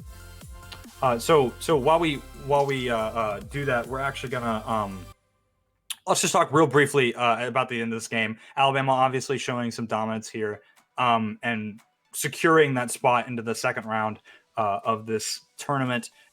I mean, we talked about it in the beginning. It's pretty clear. Sorry for Ohio, but great job for Alabama. As we move on, I think we're going to go ahead and probably take a break here in between games real quickly. But in the meantime, stick around. We'll be back soon, and thanks for joining us. That was insane. And the Rumble. I think we're still on. She did Actually, very well. I think yeah, we're still we're on. still on. We're still on Okay, very much. I guess we're still on. Maybe not Yeah. taking the break just yet. No, not yet. Okay, we'll have to see if we go into this break. How's it going, everybody? Hope you're doing well. Tennessee is typing in chat. Pray for us, please. We're against 5 diamonds. Yeah, We're not at break yet, so yeah, you know what? I'm repping Tennessee. I'm a big Tennessee fan. I'm in Tennessee, so let's go Tennessee. All right, I'm praying for Tennessee. You guys got this, Vega. You know, we talked. You know, I'm repping you, man. You got this. I believe in Pickle Hater. I believe in all the people that are with Tennessee. It's going to be an exciting next game as we go into that. But yeah, I mean, I guess maybe some more thoughts. You want to talk about anything with Tennessee and Minnesota? Well, I wasn't born in Minnesota, but I've had lived there since I was 12 years old. Currently in Fargo now, going to school here, but I still do live in Minnesota, so I'm hoping for Minnesota right now. Okay, well that's good to know. I don't think we actually will be going to break. I think we're actually just going to go straight into the next game. My bad. Sorry about that. I thought we were taking break, but it looks like we're probably not because they're ready to go. And we might just get into this. Any thoughts going in? Do we have any rank statistics? Do we know anything about Minnesota? I know Tennessee's not too crazy when it comes to ranking. They don't have any like grandmasters or anything high. But okay, I'm ready. So we got Igsen in the bot lane, Diamond 1, Gigabay in the mid lane, Diamond 1, Danny Hugewayne in the jungle, Diamond 4, Bear, Diamond 2 support, and Danny Hotballs, Diamond 2 in the top lane. Got 2 Dannys on the team, got Hugewayne and Hotballs. I don't know if I'm going to say those names anymore on stream. Yeah, okay. So speaking of funny names, the draft names for each of the states are probably the funniest that I will ever see. We got Minnesota versus Tennessee. We'll get into it as we get into it. That's hilarious. Let me transition over. Yeah, but wow. Okay, so anyway, no. Yeah, I mean, I think this is probably going to be a closer game. Tennessee put up a really good fight in a scrim against, I believe it was Illinois that we saw recently. They have good players.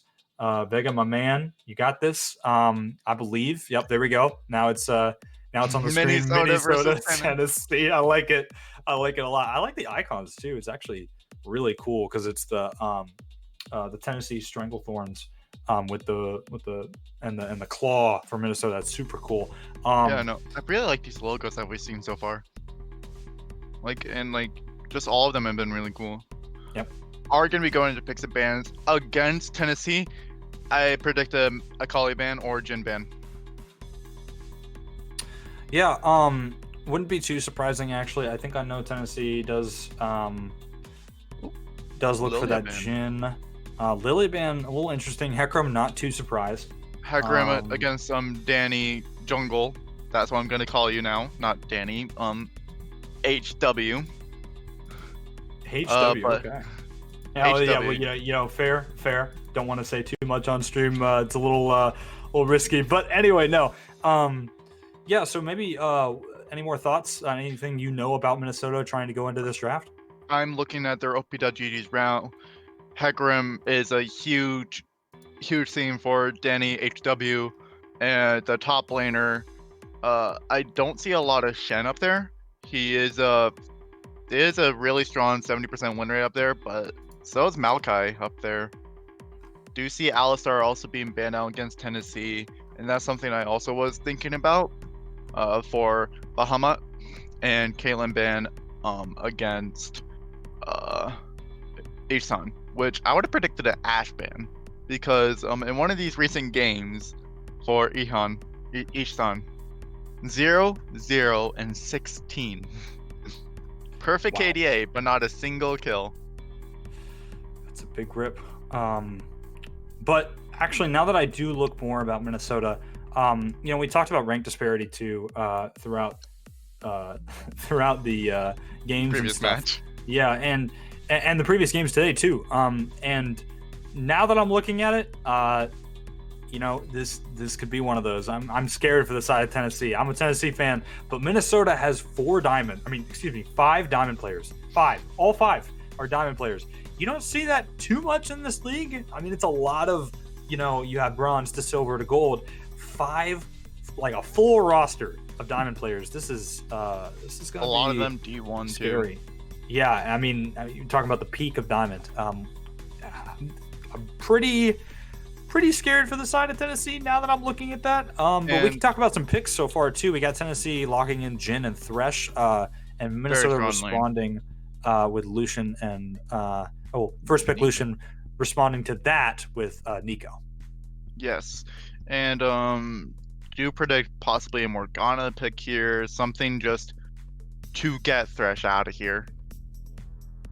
That Thresh has just been such a strong impact in so many games. We do see at least him picked up for the jungler, which is kind of risky because now they can play around that by picking like just a later game jungler or something that could just be a harder carry later game. Olaf, perfect example right there.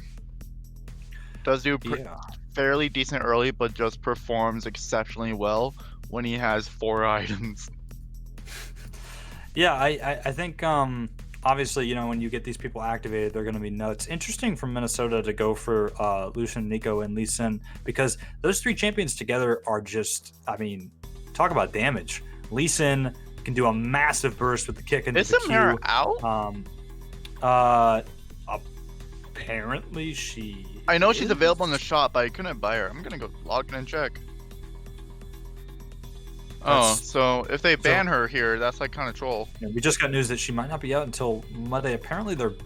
No, okay. I think it was a little bit of a troll ban. Troll. Okay, I was looking at it like, there's no... Wait, that doesn't make sense. No, okay, they go for the Maokai. Makes sense. And then let's talk about Tennessee a little bit. What do you think about maybe going into the second phase? They've got their support, they've got their AD, and they've got their jungle locked in, most likely. What do you think they're going to lock in for maybe their mid or top? Mid laner is strong anti-mage. I think a Castlewin might be what we see here. And then that's what I think we might see, because like either the or just something that I don't know Nico matchups that well. So I'm not sure Vega plays Kassadin, but it's a possibility. I think if I'm looking at match histories and certain things, Vega does play quite a bunch of AD champions. Could be back and forth. We'll see. Actually, could be an Akali. That's the Ornn lock-in actually for Tennessee. Yeah, Akali did get banned. Yes, that's true. Actually, my bad. They do lock in, if I'm correct, they do lock in the Pantheon Camille for Minnesota, and then finally they lock in Corki for Tennessee. That's a Pantheon support, I do believe. Yes, and interesting to see Corki being picked. Yeah, it actually is a lock-in right there. Really different team comp from what we've seen in previous round 1 games. You've got a bunch of stuff happening. Yeah, let's talk about it. What do you any comments so far? Lucian has such a high that's such a high early game bot lane, and Jin does best later game, but he still has a lot of damage early games, like with his 4th shot. So I'm just curious to see what Lucian and Pantheon can do down there against the Jin and Thresh. I haven't played a lot of games with Pantheon in my days of support, so I don't know how this is gonna work. I feel, Pantheon is a really strong support in the sense that he could just lock down someone. He can't lock down that Olaf, but then he can also roam easily to mid lane and shut down the Corki. So I'm just interested to see what's going on here. Yeah, I think it's going to be super interesting. I think regardless, this game is going to come out to be quite a fight, because I think for the side of Minnesota, you've got obviously the diamond prowess with lanes, right? If I'm looking at Tennessee's ranks, you do have Pickle Hitter who's bronze. You do have the bot lane that's 2 silvers. If it's correct, still based on the site. I think they could still activate with the team comp they have. I think that Olaf is great for. If you're a jungle main, Olaf is, in my opinion, the few times I've played jungle, an incredible pick and a safe, maybe not safe, but a nice engage, has a lot of damage, straightforward to play, can really activate, right? I'm curious to see if they use that to maybe propel something against this team. I feel like, what's up? I just feel like, going based off names, the Dannies in this game. I feel like because of their names, that means they duel a lot with each other, which wouldn't be any sort of surprise to me. So Minnesota has some strong like communication with each other, and I feel like Lee Sin's just going to get Camille ahead really early as well, especially against us Ornn, which Camille counters Ornn in that sense. Yeah, I'm curious to see how they transfer that. We might have to reload the draft pick here. Yeah. Yep. Unfortunately, during the draft pick, they accidentally picked the wrong pick, so we're gonna need to reload that. But it's all good. Thanks for sticking with us, everybody who's watching. We've had some good games today. I mean, gosh, I've been here for all of it for sure. But yeah, this is a lot. I think this game could be a really exciting final game. Tennessee looked good in their game against Illinois, but Illinois is not the same as Minnesota. Minnesota looks to be a really, really good team playing into the later stages of this tournament. If they can get knocked out this early, I mean, sure, Tennessee looks good, but that's still a massive upset against Minnesota. So I'm curious to see if this can go into the way that Tennessee thinks. And let's maybe throw it back to some picks here, Drew. We've got Corky, Ornn versus mid-top versus what looks to be the Nico Camille, right? Basically the solo laners for both of these teams. Do you have any opinions on maybe how they're going to activate? If the jungle could help either lane, which would they pick? What do you think about that? So I definitely think that I feel like Nico and Corky, Nico could probably bully Corky quite a bit until he gets a special delivery, and Corky's just going to be such a menace later game. I want to see how they use Nico's passive potential in this game. But Camille does counterpick Ornn, so I feel like that's just going to be a great game for Camille in the top lane, especially against that Ornn, because it's not going to be particularly fun. Yeah, and I am just getting news here. We are having, apparently I was messaged by one of the players, we are having a little bit of a client issue. So we're looking into that right now. So stay with us. We're working on that, making sure we can get the game going. And, Tennessee, Minnesota, exciting game. I'm ready to get into it. It's unfortunate we'll have to wait. But, yeah, anything else you want to say maybe going into this too? Any big thoughts that we can break down? I don't know if this is bias, all right, but I just generally like Minnesota's team comp right now. But just because I'm just imagining how much roam potential Pantheon has from the support down bot lane, how much Camille wins against Ornn with her true damage, dealing like over 1,000 true damage with 2 Qs. And then Lucian just being such a strong, Pantheon being super strong early. And like once Pantheon gets Lucian ahead, he roams, gets Nico ahead. Lee Sin is also able to help, especially Nico in top lane. Huge focus there because Lucian and Pantheon are going to be huge kill lane down bot lane, especially since it's like diamonds against what I believe is silvers. Yes. Yes, in the bot lane, yes, it's 2 silvers. Is Noda Noble and High Lord Bahamut versus what looks to be Isan and Wicklebear. So curious to see how that disparity in rank is going to match up. I think they're finally starting to get back into the draft, and we're about to get it started, looks like.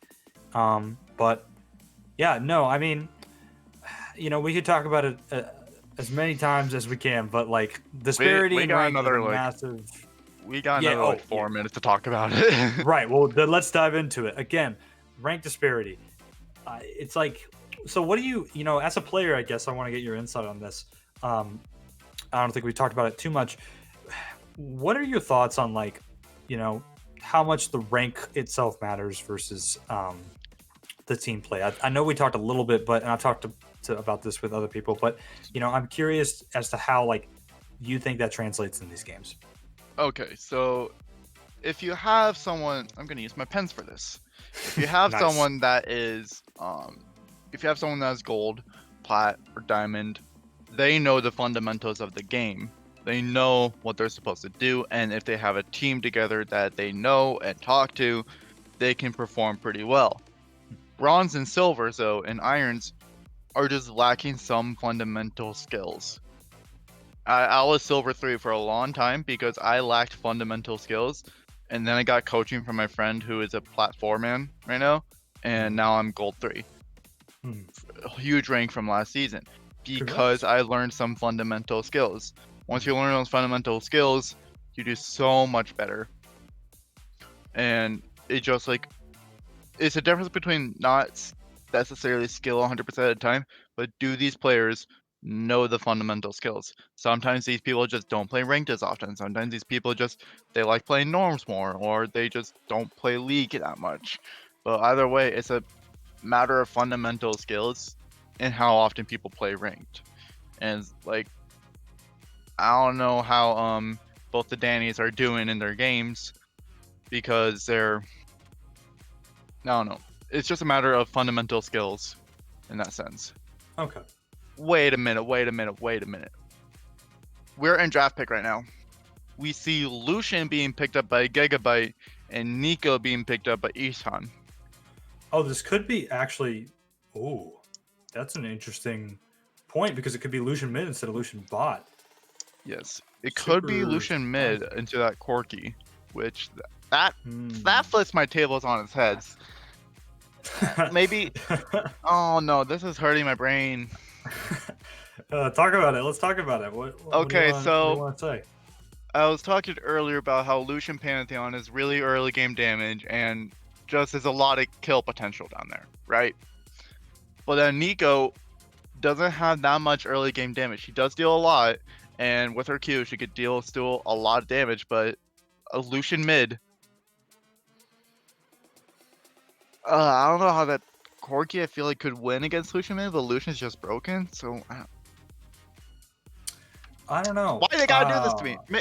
Maybe it's maybe they're swapping players. Maybe this Lucian's going down bot lane, or this, or I don't know. I'm curious to see how it goes too. But just for people who are worried in the chat, yes, we are starting soon. We're finally waiting for spectator delay. We had a little bit of technical difficulty. Apologies. We're getting in, and don't have to worry. We ready to go. And yeah, I mean, we could talk about a bunch of different things going into this. Lucian being picked into mid is interesting. I actually totally didn't see that. Maybe I'm just blindsided because I'm not as experienced with maybe those flex mid laners as much. But I mean, still, I think it's super. Lucian's super probably. I feel like in Worlds especially, also we will see a lot of Lucian. I know he is getting nerfed slightly, but I still feel like we'll see a lot of Lucian because he is strong top, he is strong mid, he is strong bot. I've seen AP Lucian support, and they have carried. Yeah, no. I mean, there's also another point you can make to that too, if you wanted to talk about World Lucian, because we have a bunch of LPL teams being able to dominate, and they're very aggressive. But that is besides the point, because today we're looking at Scuffed League.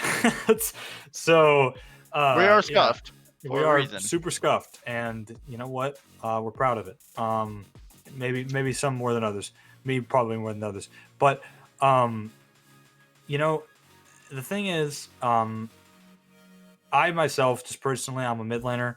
I'm super curious to see the Corki Lucian matchup because I like playing Corki. Corki's fun. Corki is also super quirky, not quirky, but quirky. I think I had to try it. Okay, Get out of here, man. I think Corki can be pretty fun, and I'm a big fan of the pick. And I'm curious to see if Vega can activate on it. So, anything else you want to say before the game? We're almost about a minute until. Any final thoughts? So this Lee Sin, I feel like, is going to start red in a path bot, get Camille early ahead.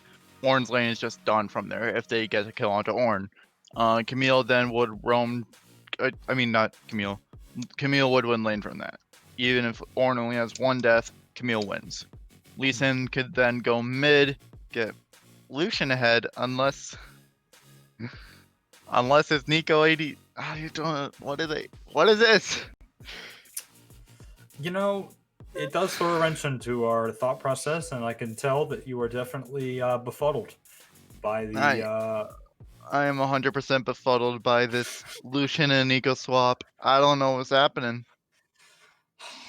I just think that Minnesota does also have a lot of synergy because Camille and Lee Sin, they both have names that are like with each other, like so they know each other clearly. And then also looking at it, we see that mid, bot, and support all have the same clan tag, so it also means that they're possibly together as well. So I just feel like that they know each other. Right, they probably know each other, but they've also probably been scrimming and playing together. I think the thing that differentiates how we talk about these teams versus solo queue games is that these guys for sure have at least probably talked, if not actually played together on most of these teams. There are only a few, I think, that I've heard cases of talking to some of the staff members that actually haven't really played. But I mean, I think that it's safe to say that they've got some communication going, that they definitely will they'll definitely be able to talk and communicate with each other. It is interesting, again, to see the two Dannys. They're actually like named that. That probably means more than just them getting together for this tournament because they're probably duo partners. That is a good point. But yeah, I mean, for me, I don't like the Pantheon with Conqueror right now. He typically goes Aftershock when he goes support. So yeah, curious pick. Maybe just going for the aggression. Maybe they're gonna try and get I was Pantheon fed. Maybe I'm not sure. Yeah, I am also looking at these summoner spells, and it does look like it will be Lucian mid and Nico in the bot lane. So Pantheon does have a lot of early game damage, and that might be able to support Nico to get her ahead. But we'll just have to see how Nico Pantheon is so interested in me, right? Because like Nico Talia is also been a strong pick a while ago. And it was picked or banned in pro play, but the solution that was banned Pantheon. But in this case, they're playing Nico, which you know what? I'm interested to see how this bot lane performs. Lucian will probably do pretty well into Cork, or like at least go even. It might be just skill based matchup with fundamentals there. And you said that Vega typically plays AD champions and not typically all the time Corki, which Corki's that mixed damage champion. So we'll have to see how this game goes out and performs. Yeah, I agree. Love the Corki skin, by the way. The Alien Invader Corki is one of the best ones for sure, and it's a classic legendary. As we roll into the Rift, finally getting into the game. Again, sorry about the delay and the technical difficulties, but if you're just joining us, we're just getting started with our final game of the day, Tennessee versus Minnesota. Do have a lot of people trying to invade this river brush. Yeah, we do have a little bit of emotion here. They're actually all going in for that bot bush. They might be pushing in. They actually want the invade. Okay, we have an engage actually already. It's 40 seconds. It's first blood immediately going over Nico. Already for the Nico. I mean, that was said and done quicker than I actually anticipated. Very well done for the side of Minnesota. Yikes, that's scary already. I don't know. I'm not sure what to think. And now Olaf and Ornn are both in the jungle of Lee Sin because they're just gonna take his blue buff, take that away from. They might know Lucian is going to his blue buff. Yeah, they are actually rotating. Lee Sin is suspicious of something as he uses the blast cone to get over the side. They are pushing them back a little bit, so they're not going to get that. That's really rough. I think that was a super good read on the side of Minnesota. judging on the fact that, yes, they obviously backed off and it didn't look like anybody was at the red and they'd give it up, knowing they'd probably invade for blue. Super smart. But the damage, I mean, we haven't even gotten started, and Jin's already almost basically a fifth of his health bar. Super low already, chunked out. This is a little scary so far. It is looking to be very scary, because especially since Olaf has the clear blue buff, red buff on his own. He just finished it. Lee Sin is already heading to his wolves and already took down his Gromp. With that, I think he's gonna look for mid possibly. Thresh is just gone. Thresh is sitting there letting it happen. He's on auto. Oh, Muhammad's just sitting there. Oh no! Yep, that's got to be an in-game pause. It must be a mistake from Tennessee. That's a big yikes as we get into a pause right here. Unfortunate to see that. It was pretty clear though that Bahamut was not there because the champion was auto attacking and standing still. That's got to be sad. They're like testing. Pantheon was like testing the waters there for a little bit, and then the auto attack turned on for Bahamut. Wow. Yeah. Unfortunate to see that, and unfortunate to see a game pause, but super scary already coming from Minnesota. I mean, they've got a kill. They put a bunch of pressure onto Jin, and the game is actually back. We just unpaused and immediately Bahamut at the time of flash. But the Ignite, no! You had all that time. No, the Ignite actually killed.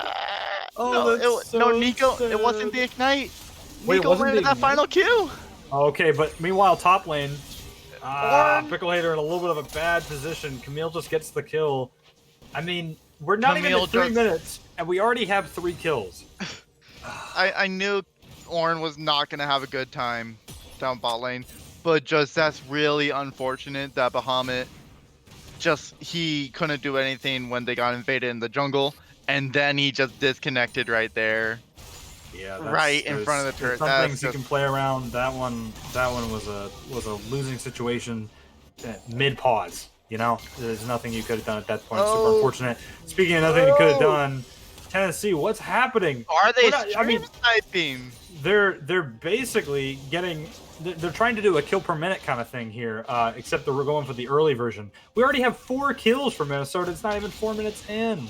That's so sad to see. As a Tennessee fan, I'm feeling worried here, but it's not over. Okay, it's not over. It's only 4 minutes. All right, we're good. They can make the comeback. Let's not get too worried here. Although Camille goes in for the engage, has to get out. Ornn making it out, losing a lot of health though.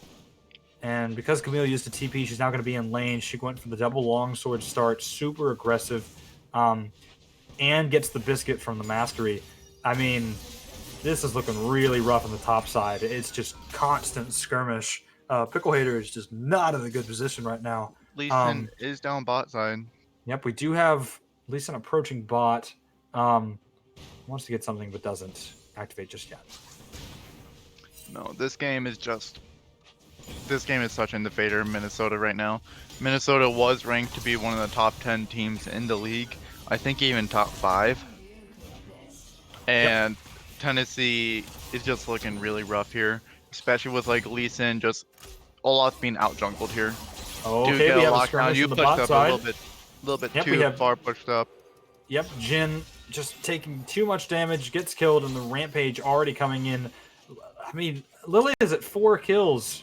There's not a lot you can do about that right now. And speaking of not a lot you can do, Ornn annihilated. That was quick. Lee Sin with the kill. Actually takes the tower shot. Has to flash away. Out of there.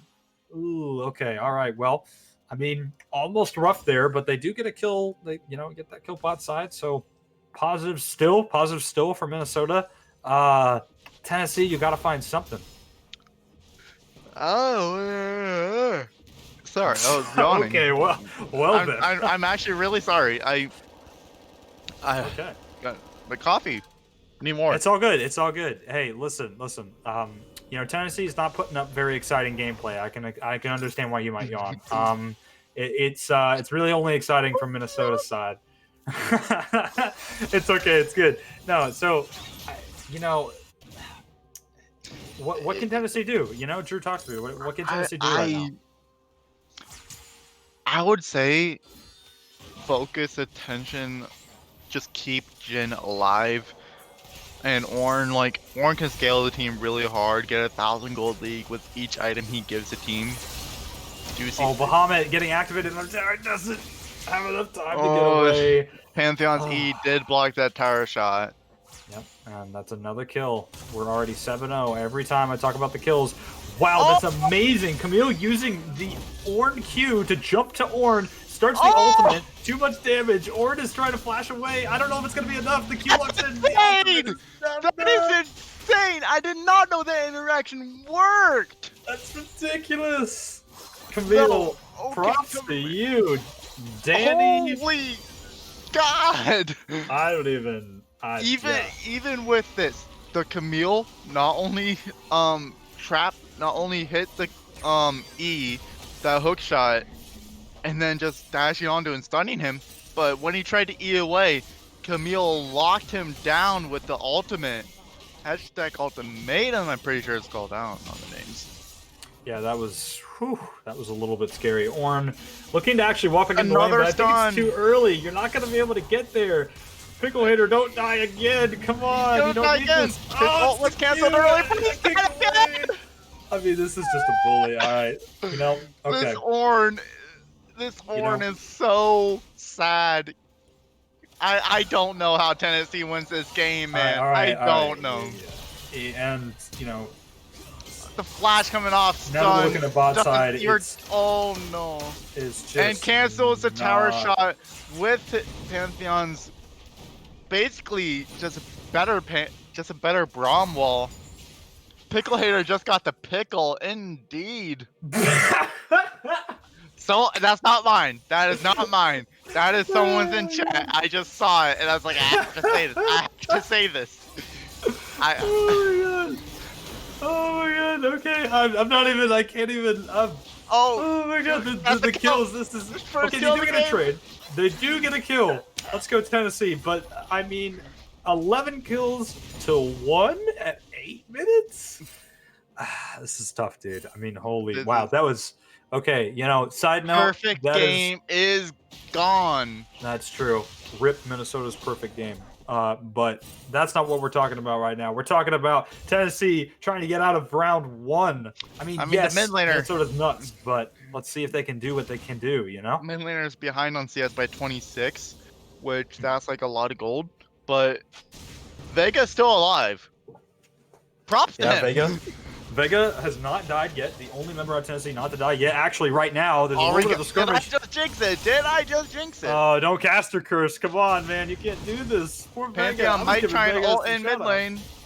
Okay, there's skirmishes happening top. Looks like Camille's pushing in on Pickle Hater. Danny is doing a really good job. And meanwhile, bot side, you have Nico with the engage. That's so much damage. Bahamut is about to die, but the heal saves Bahamut as they walk away with that slight movement to boost. Meanwhile, mid lane, Pantheon, too much damage. The kill. Vega Ace has now been killed. Everyone on Tennessee has died. It's 12-1. Not even 10 minutes in. I keep talking about kills per minute, but good golly, Minnesota. I didn't think it'd be this crazy, but you are making this game look too easy, and I think it's it's looking to be done. This is wow. I thought this game would go more evenly matched. I thought like, okay, so it is 5 diamonds, right? But I don't think it's just because of skill. I don't think it's just because of the 5 diamonds. I think it's also because that they just know each other so well. Like, cause we have a 3-man party system with the clubs. Oh no, the Lee Sin connects the Q. Doesn't actually get the ultimate off, but he's going in for more. He gets the kick and has a lot of damage. Oh, actually connects to the final Q. Gets the damage and kills. Nico is godlike. Meanwhile, mid lane, there's a skirmish going on too. Vega trying to run away from the 2v1, but it's not going to be... actually, never mind the shutdown. That's a kill. Corgi gets the first kill, and a trading going on down bot side. I think actually Corgi might have... Okay, doesn't actually get the kill on Lucian as I'm looking at the map, but... holy moly, that was multiple kills being traded over on multiple sides. Pickle Hater is still here in a rough spot. I mean, they might be able to... Oh, no, that's Nico damage to the ultimate. Not going to be enough to get out. But Kill traded for. Olaf Okay. does Alright. run down and take down the Lucian. Very, really cool. Getting a pretty good kill mid lane, but bot lane just got destroyed. Oh, speaking of very, Pantheon really comes cool, in. this is not a very, real cool moment for very, really cool. I can't talk Now I that want to much. play Pantheon support. Ah! Why? Why is this like this? It's so unfortunate. So how do you feel as a Tennessee player right now? As a Tennessee fan, Tennessee's tried. got this. Tennessee's got this. Come on. Tennessee's got this, you think? Yeah, they got this. They do have more kills than Ohio last game. Fair. But yeah, this is going to be really rough. If Tennessee tries to get a win out of this, I mean, this is, again, just like last game, going to be an insane comeback. I mean, we talk about a lot how, on the broadcast here, how it's just stomps back and forth. I mean, Corky, I don't even have to commentate that, already dead. So sad to see Vega die like that again. But, like, I mean, the thing is, Scuffed League, I think, at this point, if you're watching and if you've watched quite a few games, you know the drill by now. Right now, it is domination after domination after domination. Minnesota is making this game look easy, just like a bunch of games have looked easy from the winning team every time we watch in this round one. There's a fight going on down here, actually. They get the first turret top side, but they also get a kill down bot side. They're converting more. Camille actually going in for the 2v1, gets the kill onto Ornn. A lot of damage, but I don't think it's enough to run away from a very, really cool Olaf. Gonna get the kill.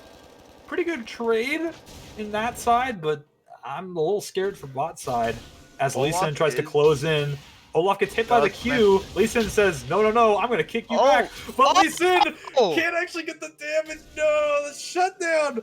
Okay, you know what? I did say the Tennessee's got this, all right?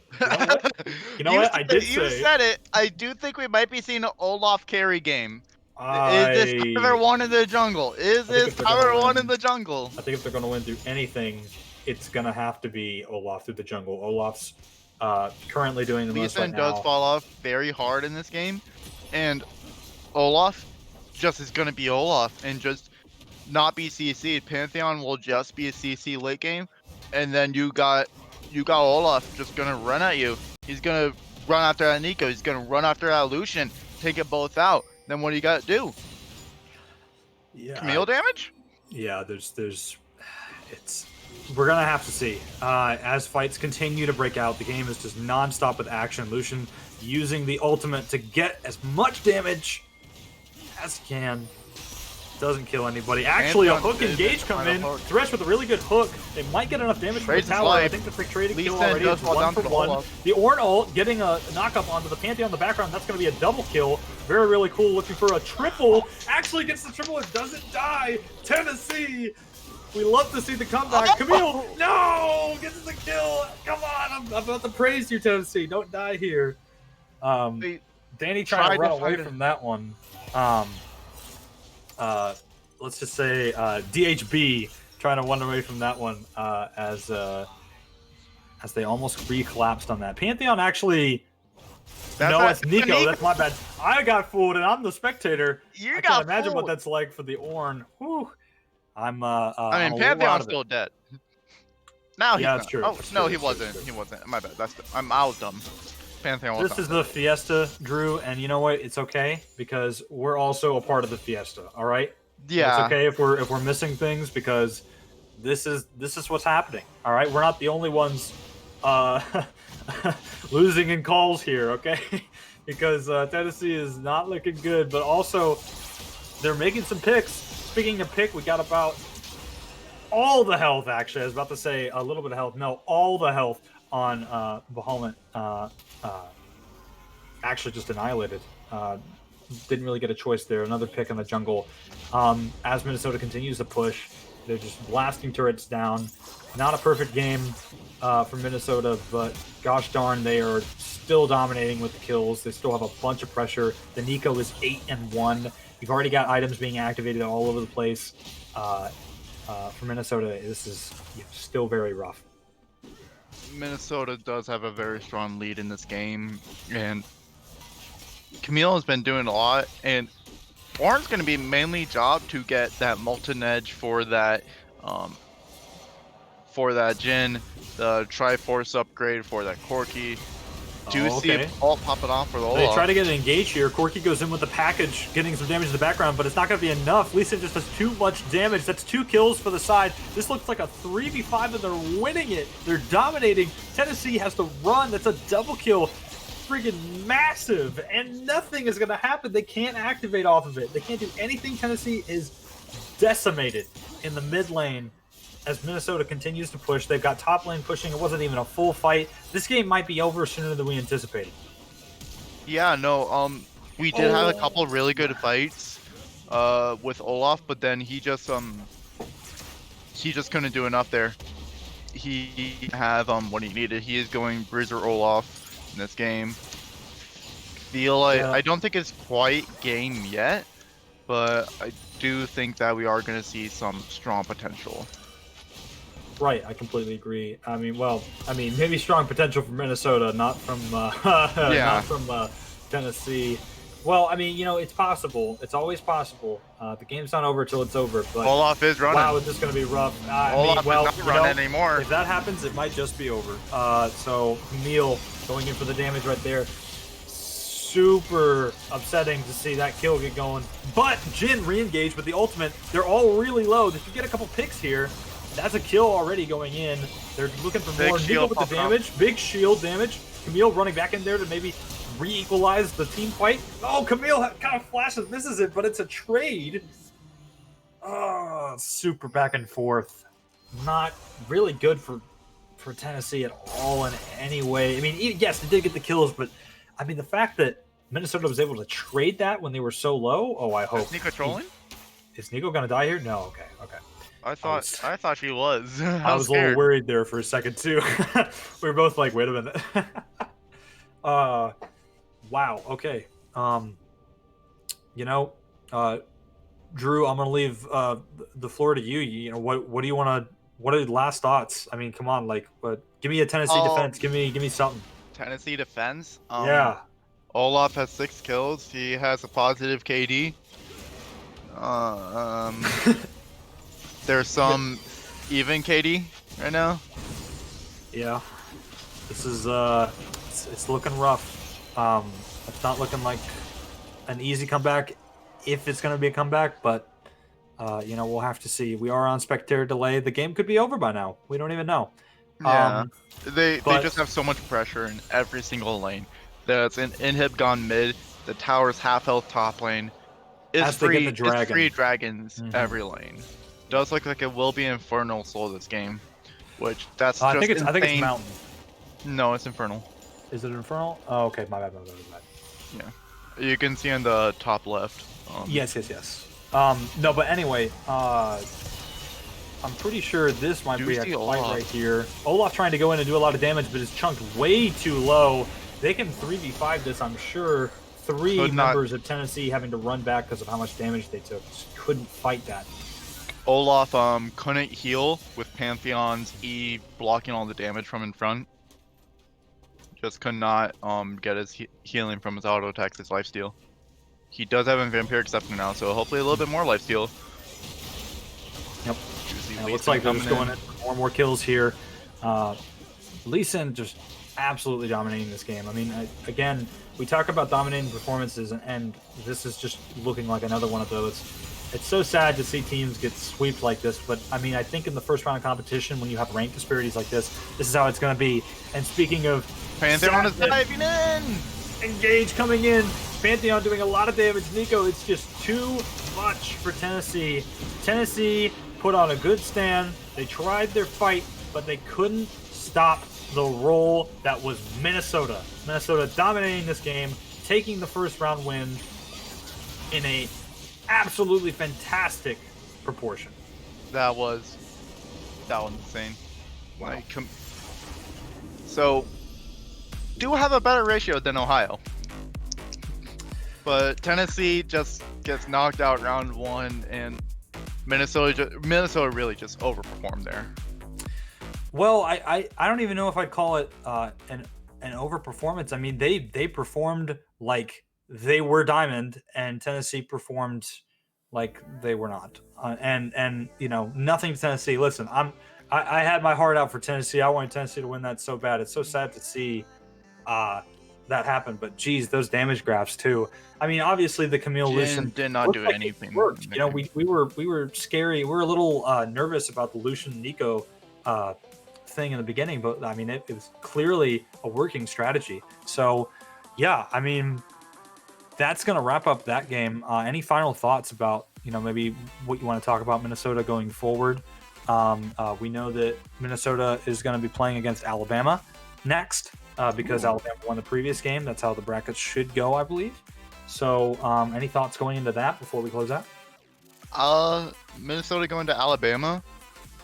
That will be, I think, a slightly closer game, but based off that, the about same MMR was with Alabama as Tennessee, and Minnesota. Actually, I can just tell that comms was just going insane because Pantheon and because with the whole synergy between the whole teams, everything was just insane.